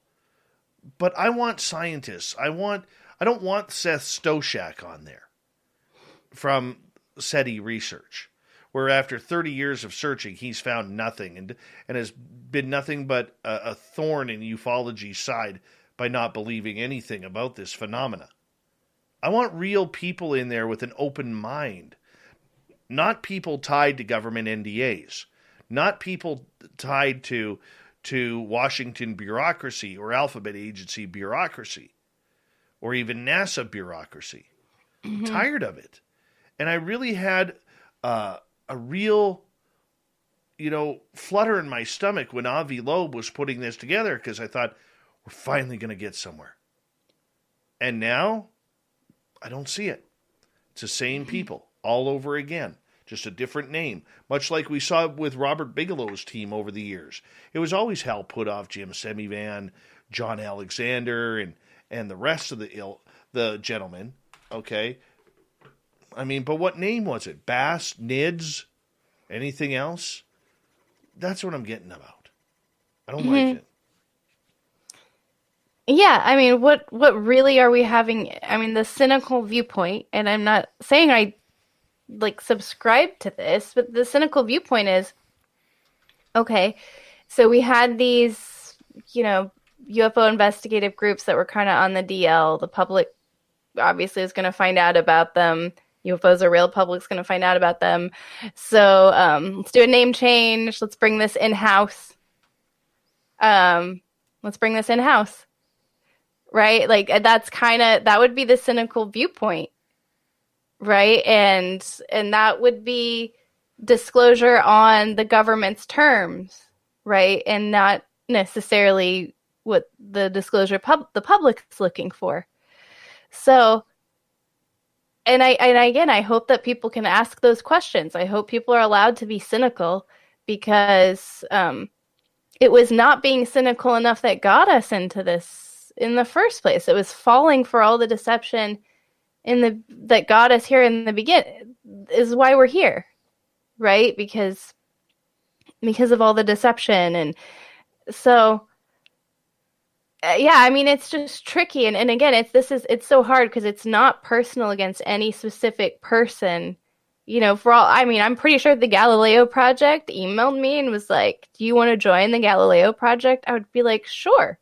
And yeah, I'm sure I have something to add here, but that doesn't change anything. Yeah, I would still have the same opinion about it. There are people that I interview that I'm friends with and that I respect, but I ultimately know that we are all part of this bigger amoeba of disclosure, if you will, and that it just is what it is, and it's not all good and it's not all bad, and just have to take it how it is. Very true. I love this question by a new listener, Boogeyman Channel on Twitch. Have you heard of the spaceship Earth theory? What are the chances our planet is actually a huge spaceship. That would be something else. I have heard of that. Kind of gets into like hollow Earth, inner Earth, theory a little bit. What are the chances? I mean, what are the chances? I'm not a statistician, so I really don't know. I'm not a mathematician. I really don't know. I haven't seen. Show me the evidence for that. I've definitely seen, the hollow Earth, inner Earth theories, and I think there's something going on down there under the ocean for sure. But I'd have to look into more of the actual evidence for it being a spaceship or not in order to give you my chances on that. I think it's a fun idea. I'm telling you, the truth's probably something like that, right? It's probably something that none of us are really considering, right? So, all right, let's go to Roy the Boy.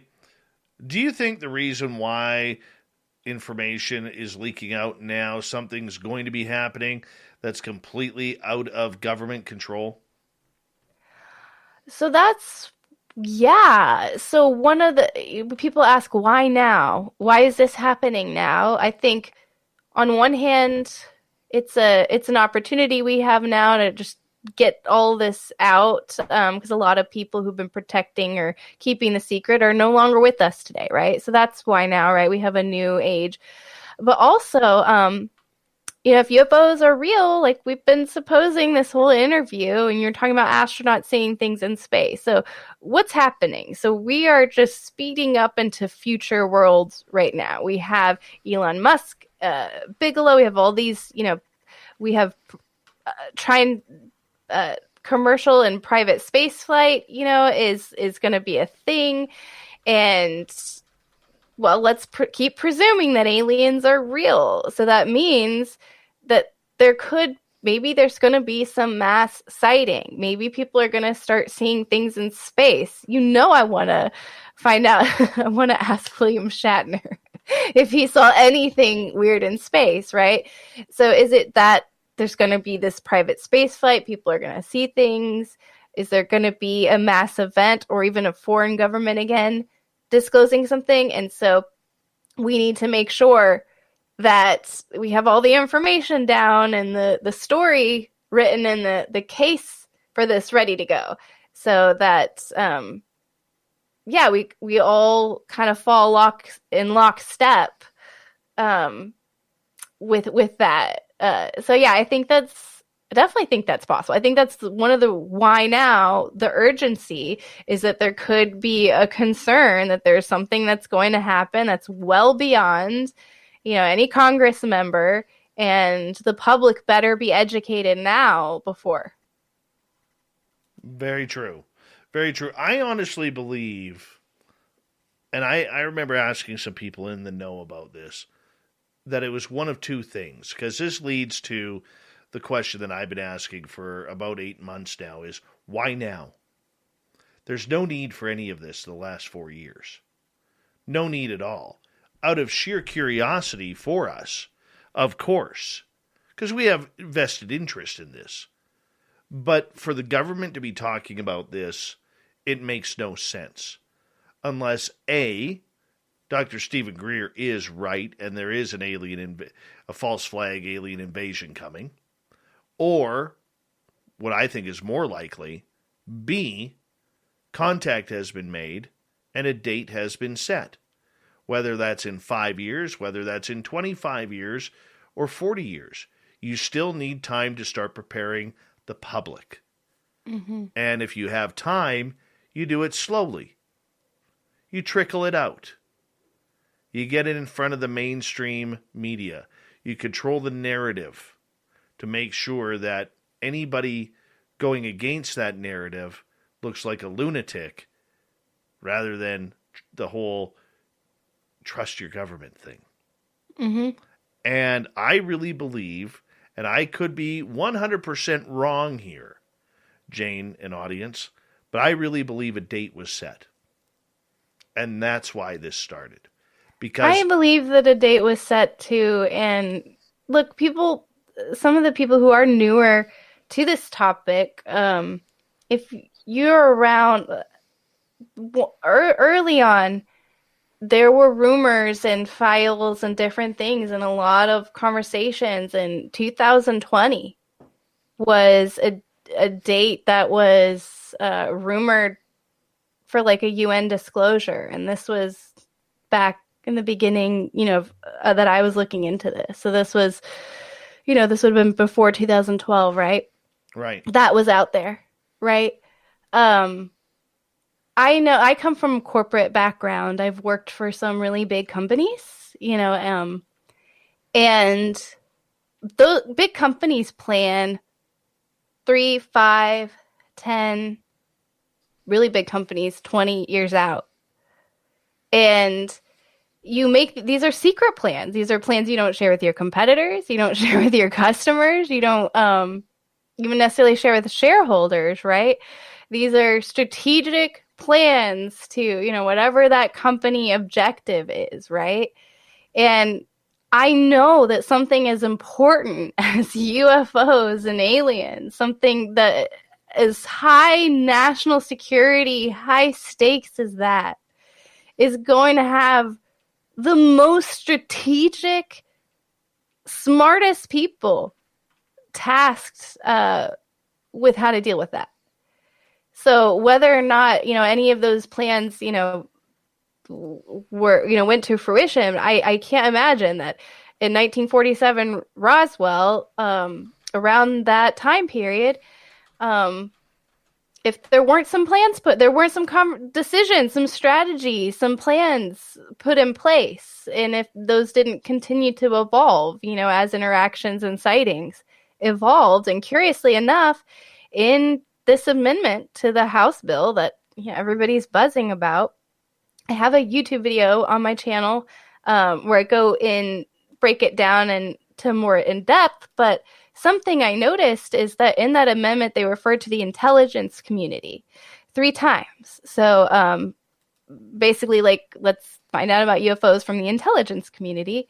And in the amendment, in the very end, there's a definition section, and it defines intelligence community as defined in the Section 3 of the National Security Act of 1947. So the National Security Act of 1947 went into effect just a few months after Roswell, and it restructured the whole military and intelligence organization. On that note, UFO Jane, we got to say goodnight to you. Thank you for a wonderful show here on Spaced Out Radio. Very much appreciate it. You can listen to her on the Weird UFO Show and UCR. Coming up next, we have the fedora-wearing John Hudson for the UFO Report. We'll be right back on Spaced Out Radio.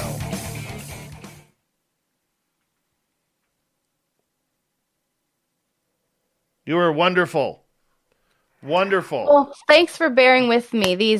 Taking the cat nap right before it give you some claps. Messed with my brain a little bit, but give you some good old-fashioned clapping. Oh, this was so fun. Really appreciate you, my friend. Thank you.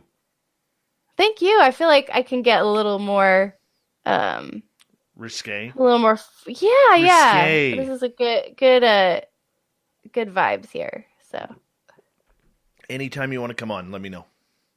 Yeah, you know what? Man, do you do any morning shows? No, unfortunately. You know what? I am going to be starting soon. I have an idea. That'll bring us one daytime show a week. Yeah, that's the only thing. It's just this. I know. See, it's like 1:30 here, guys, in Texas. But I'm one of those people that get tired at 9. You know. Trust me, so do I. This is so fun. This so is do so I. Fun. We'll talk soon, okay? Yeah. Talk soon, guys. Take care, my friend. Bye. Bye-bye. UFO Jane, everyone. The fedora-wearing John Hudson will be here in a second. I just got to step away, go to the bathroom. I'll be right back.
right. Just waiting to be joined by the fedora-wearing John Hudson. I'm going to get Shirky Poo's news ready here.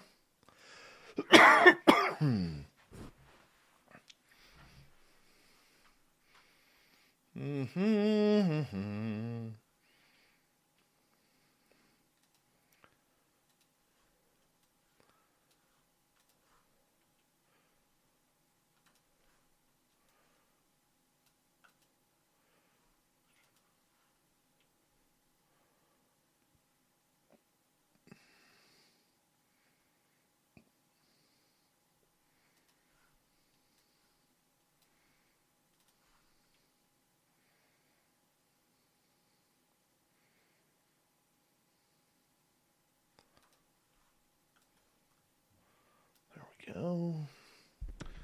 Got that. There he is. The fedora-wearing John Hudson. How you doing, sir? You got your internet back. Yep. They're usually pretty good about it, so I wasn't too worried. I just figured to give you a heads up, Yep. The weird thing was it around here, like if you have AT&T, internet, you can get up to like 120 megs down on their 5G, and so that's always my backup plan. And whatever took out Comcast seemed to have also affected AT&T, because I was only getting like 0.5 megs down from AT&T, and I'm like, how could how rude was it for you both to have trouble at the same time? Apparently, you need a cowboy hat in honor of a Texas show. Julie Bond. She was cool though, man. I love Jane. Yeah, she's amazing. It was, she was great to have on, and I mean, she because the thing is that when you have people on that are real journalists, like Ross, like it takes to a different level, but they're not deep UFO people. She's this beautiful mix where she has that journalistic background that allows you to connect better with her, but she's been in the weeds more, and so she's a little more in the trenches. It's cool. I like it. I thought she did well. Oh yeah, no, she did great. Well. Talking too much today.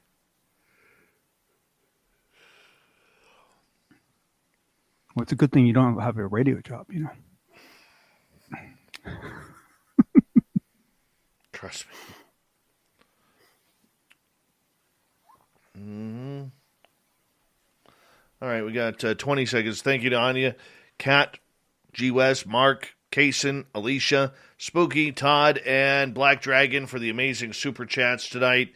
Really appreciate the love and support. You can also check out our swag on our website, spacedoutradio.com. Here we go, everyone.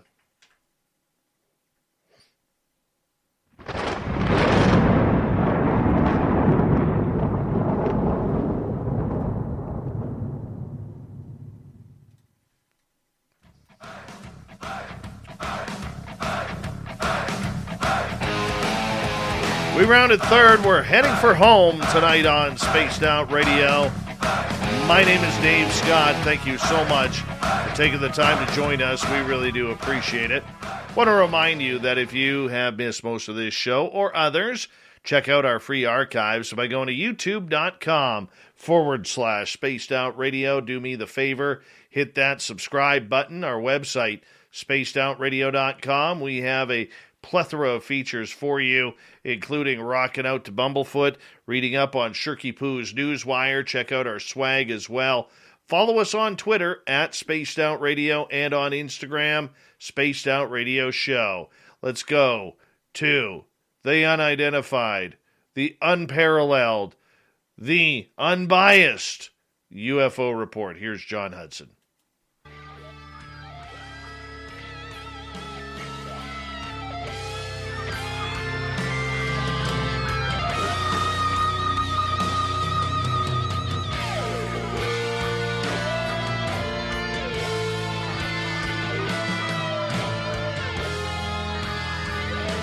Yes, the fedora-wearing John Hudson comes in to keep us all up to date on the latest UFO news. John, welcome back. How you doing, buddy? Doing good. Yourself, Dave? I am good. Good.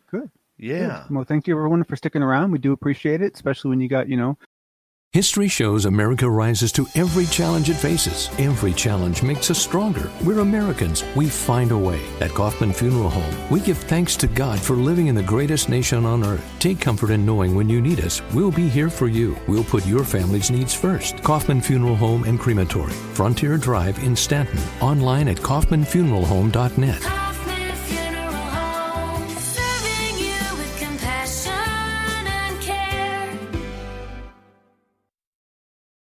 On December the 3rd, I tested positive for COVID. I was to the point where I really couldn't even walk. She was admitted to the Tupelo Hospital. That's where she remained for 82 days. That was the first time they told Reggie he could come see me. I nearly lost my wife. I mean, that's real. There ain't no false information. And I don't want to see you lose a loved one. Sponsored by Delta Health Alliance. Go to getyourshotms.org.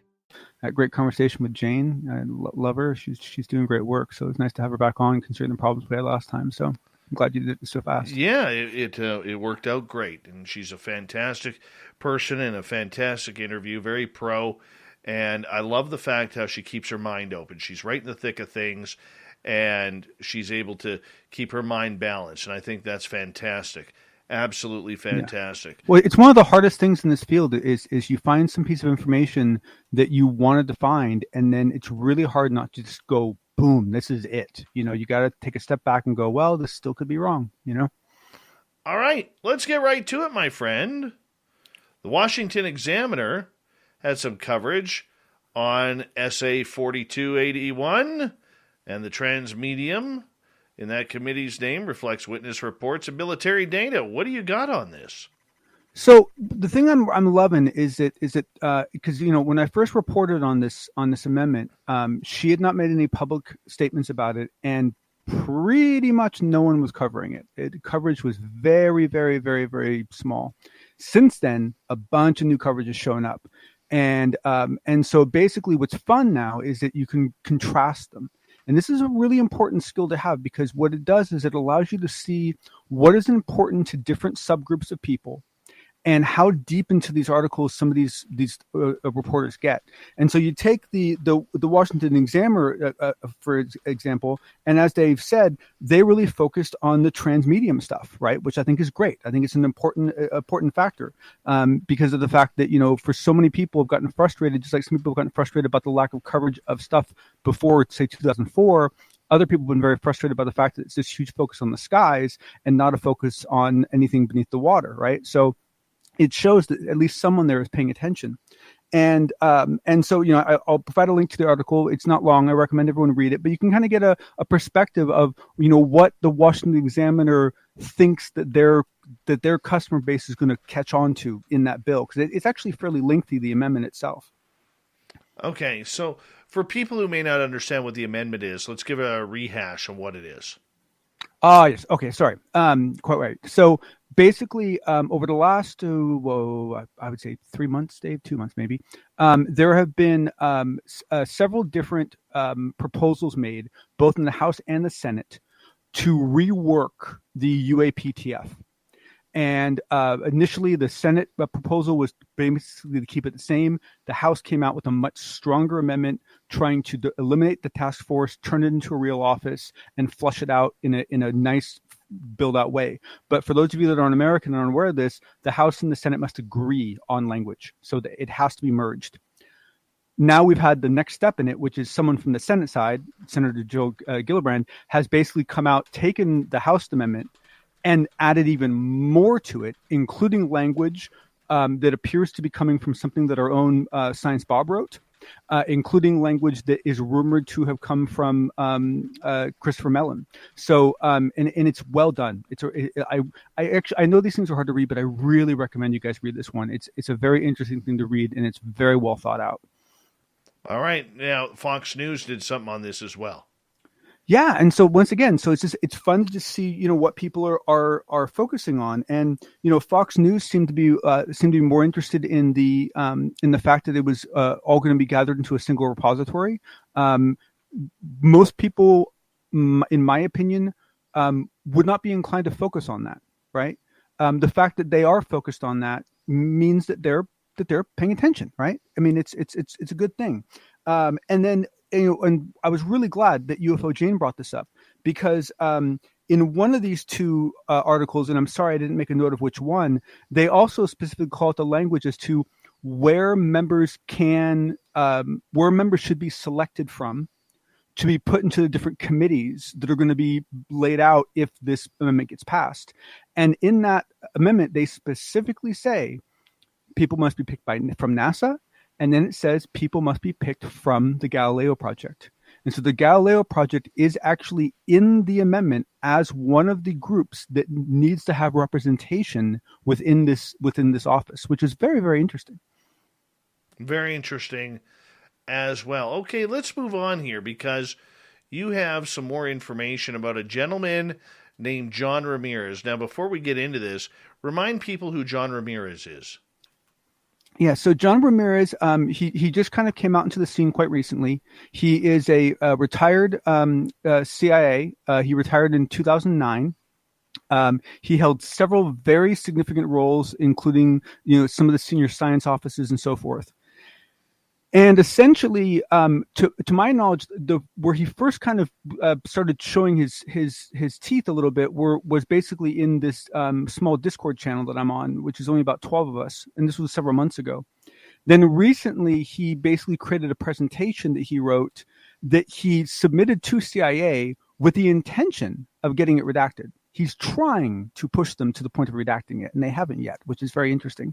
And after working on this presentation for a while, showing it to some of us, he finally went on a YouTube channel and gave the presentation. He also went on to another YouTube channel, Disclosure something in the UK, and gave a very good interview. And so we're finally starting to get, real public appearances of John Ramirez, which is now causing the mass of the community to start doing a very interesting attack on his credibility.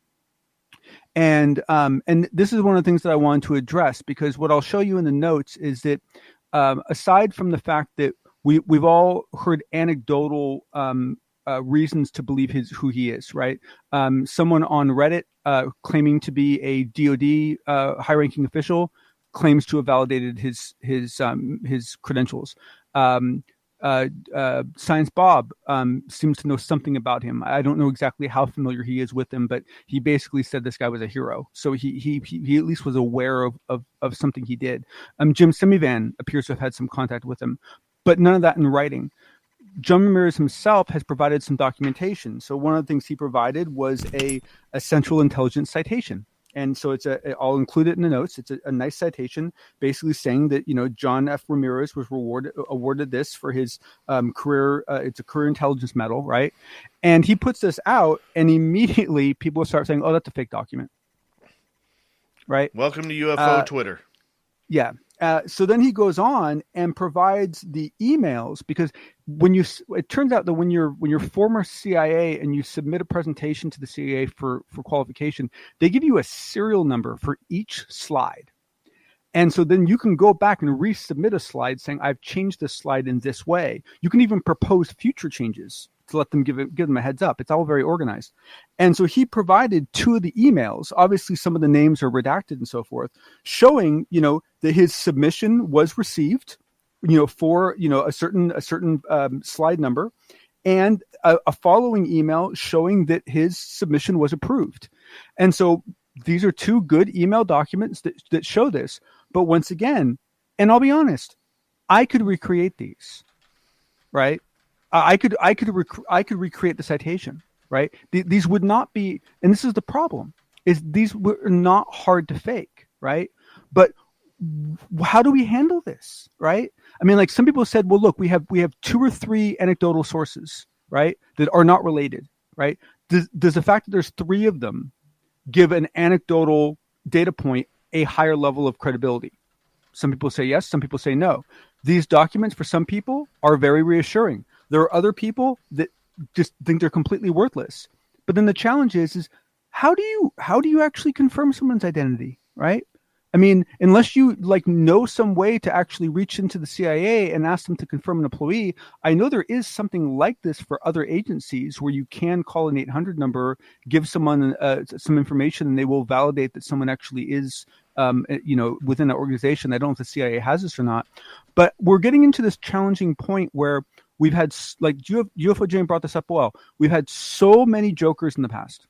We've had so many problems in the past. We've had so many scams. We've had people that started out legitimate and then went south, right? Because they couldn't maintain it, right? And so then they got caught cheating, and then everyone puts everything they did before into a fake bin, which they really shouldn't have. So we've had all these problems, and so we basically as a community have PTSD to trust issues, right? And here you have John Ramirez, who says in this interview that one of the reasons why he's doing this is because he has several friends in the intelligence community that he's asked to get involved. And they've all said, no way in hell am I submitting myself to that. There's just no way I'm doing it. And so one of the reasons why he's coming out is to prove to them that it's safe to do so. Prove to them that he can show value and that they can show value too. And what are we doing? We're shish kebabbing the guy, right? Well, of course we are. So I think it's worthwhile, for some discussions to break out to start qualifying. How do we validate someone's identity? How do we validate someone's work history? What sort of pieces of evidence are going to be taken seriously, and what sort of chain of authority do each of those documents have to have? And I think we need to come to some kind of agreement, because right now it's taking us away from the main point. Well, John, and I agree with you on that. The issue that we have is there's a lot of people who are, ready to slice the throat of everybody in this field who comes out and says they worked for the government. All right, that's number one. Number two, when it was only Rick Doty back in the days when he went by Richard Doty, the former spy, I mean, this opens up a lot of sore wounds for the Paul Benowitz murder, okay? It opens up a lot of doors for people who were told, even by Doty at that time, don't trust anybody who's from an alphabet agency regarding this, because my job was to cause disinformation regarding the UFO phenomena. That's what I was paid to do, he said, and we all lost respect and credibility for people such as Doty after that. Elizondo cannot win. Okay, he could tell us, he could bring aliens right to your doorstep, and you're not going to believe him, right? Because that's the day and age we're in. Nobody wants to believe anybody that comes from an alphabet agency right now, because nobody believes that alphabet agency or that agent has the benefit of ufology truly within his heart and soul. I know, and to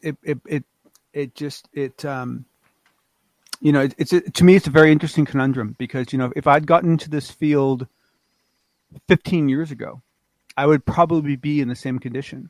But because of my professional work history of the last 15 years, I've now developed a very, very different perception of the intelligence agencies in the DoD and the DOE.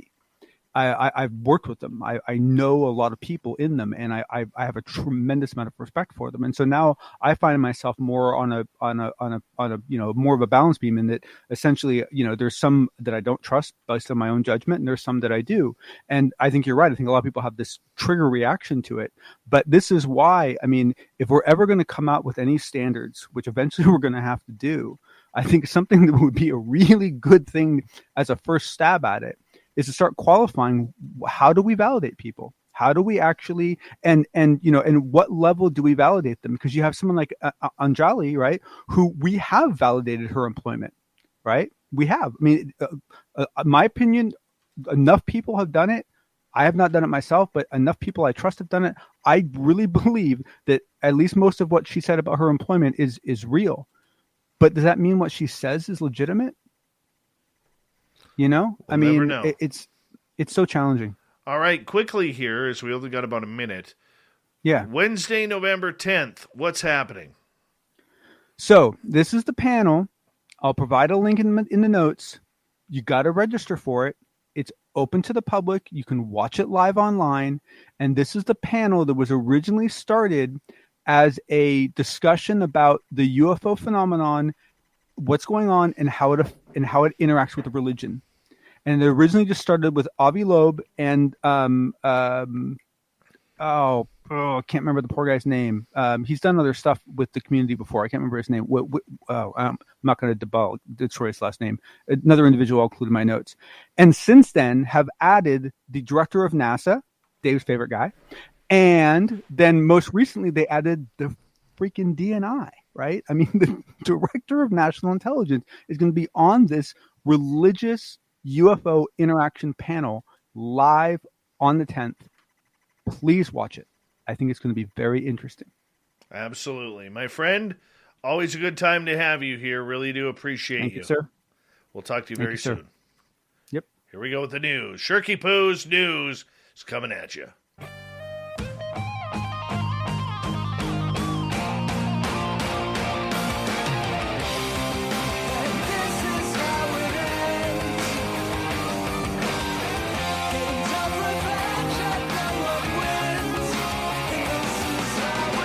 Here we go with Shirky Poo's news as we take a look around the world, starting off in the beautiful state of Georgia, where a court judge has made the call of a lifetime, the ruling of the century, which could hopefully go right across not only the United States, but Canada and the rest of the world. Oh, how this judge could potentially save us. Yes, a Georgia judge issued a tongue-in-cheek order banishing the elf on the shelf, a recent horrible Christmas tradition, from his county. Cobb County Superior Court Judge Robert Leonard tweeted the text of an order banishing the elf on a shelf, a small toy that reports the actions of children to Santa Claus in the run-up to Christmas, due to it posing a risk to the emotional health and well-being of Cobb's young children. Thank goodness. Toss this piece of crap in the garbage. Inexplicably, elves sometimes move and don't move overnight. When these elves do not move, it leaves our children of tender years in states of extreme emotional distress, Leonard wrote. The Elf on the Shelf sprang out in 2005 children's books of the same name by Carol Abersold and Chanda Bell. Leonard tweeted that his order was a gift to tired parents. He explained that families who love their elves can feel free to keep them or throw them in the garbage where they deserve to go. No contempts, he wrote. Listen to the judge, people. Get rid of that horrible elf in the shelf idea. Here's a cool story. A trash barrel from South Carolina ended up in the ocean and floated more than 3,500 miles to a beach in Ireland. The Myrtle Beach city government said in a Facebook post that visitors to a beach in Mulroney, County Mayo found a blue trash can on the beach that still bore stickers from Myrtle Beach. The post included the text of an email from Keith McGreal, who was one of the people who found the barrel. That's an amazing voyage for a trash barrel, although we'd prefer that it stayed put on our beach rather than gallivanting all over the world via the Gulf Stream. The Myrtle Beach city government's post said, I don't think it's possible to tell when it went missing, but it probably was during a wind or storm event. Lots of brilliancy there. The city asked the finders to have the barrel recycled. Good job on them. All right, let's go hunt for some aliens.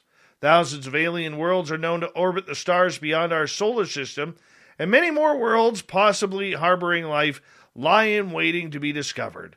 A new astronomical instrument called NEED, which is the NN Explore Exoplanet Investigations with Doppler Spectrometry, has come online in 2021 to help scientists hunt for new alien worlds. The Texas Advanced Computing Center is assisting the effort with the supercomputer time and the expertise it needs science search for new worlds. Yeah, the need derives from the word meaning to see in the native language of Tohono O'odham, and whose land Kitt Peak National Observatory is located. We're proud that NEED is available to the worldwide astronomical community for exoplanet discovery and characterization, said Jason Wright, professor of astronomy and astrophysics at Penn State. Yeah, but let's just hope this project doesn't get Seth Stoshak on it, because they'll never find anything, and Seth will still pick up a paycheck for finding nothing.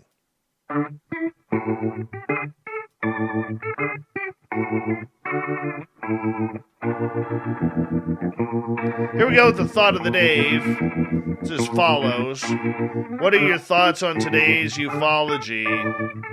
John, a cottage industry that turns out very little that's new, informative, or useful. All right. Alex, if we got rid of all the cult member conspiracy theorists and Tucker Carlson type ufologists, got rid of the Eisenhower type storytellers and actually had the guts to instead focus and create multidisciplinary global approach with paid experts, we'd find out more. Shirky poo. It's a subject that's becoming boring and repetitive to believers and played out its news interest to the general public. And once the public watches TV shows which don't really tell them anything, it's a slam dunk into the crap-a-rama file for them. Andrew, spare room podcast warriors with massive egos. Chris, the more I learn about it, the more I like it. Everyone needs to have their cliches, but there's some place for everyone. Needs more potatoes. We'll leave it right there. Thank you to everybody. The thought of the day, Shirky Poo for the news, John Hudson for the unbiased UFO report, and of course, UFO Jane talking UFOs all night long. We got Mr. Ron Bumblefoot Thaw rocking in the background with Little Brother is watching.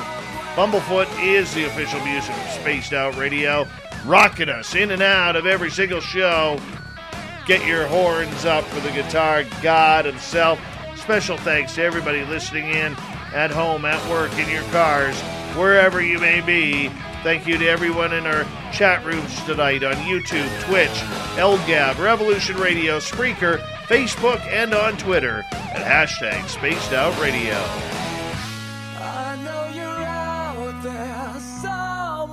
Remember, this show is copyright by Spaced Out Radio and SOR Media Ventures Limited.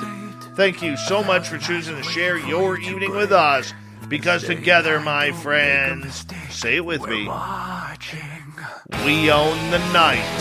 Mr. Bumblefoot, we need a favor. We need you to take us home.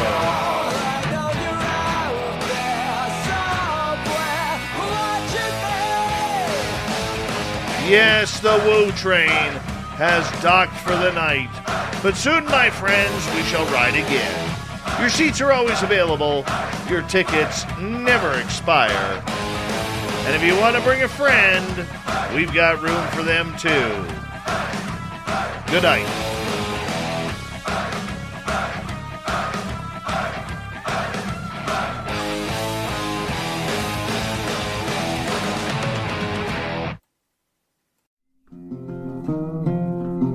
Listen to some good old-fashioned country. And when you do, cook up the best sausage in the country. Eckrich smoked sausage. Naturally hardwood smoked and crafted with just the right blend of spices. Perfect for lunch, dinner, or even right now. Eckrich. You do you. On December the 3rd, I tested positive for COVID. I was to the point where I really couldn't even walk. She was admitted to the Tupelo Hospital. That's where she remained for 82 days. That was the first time they told Reggie he could come see me. I nearly lost my wife. I mean, that's real. There ain't no false information. And I don't want to see you lose a loved one. Sponsored by Delta Health Alliance. Go to getyourshotms.org.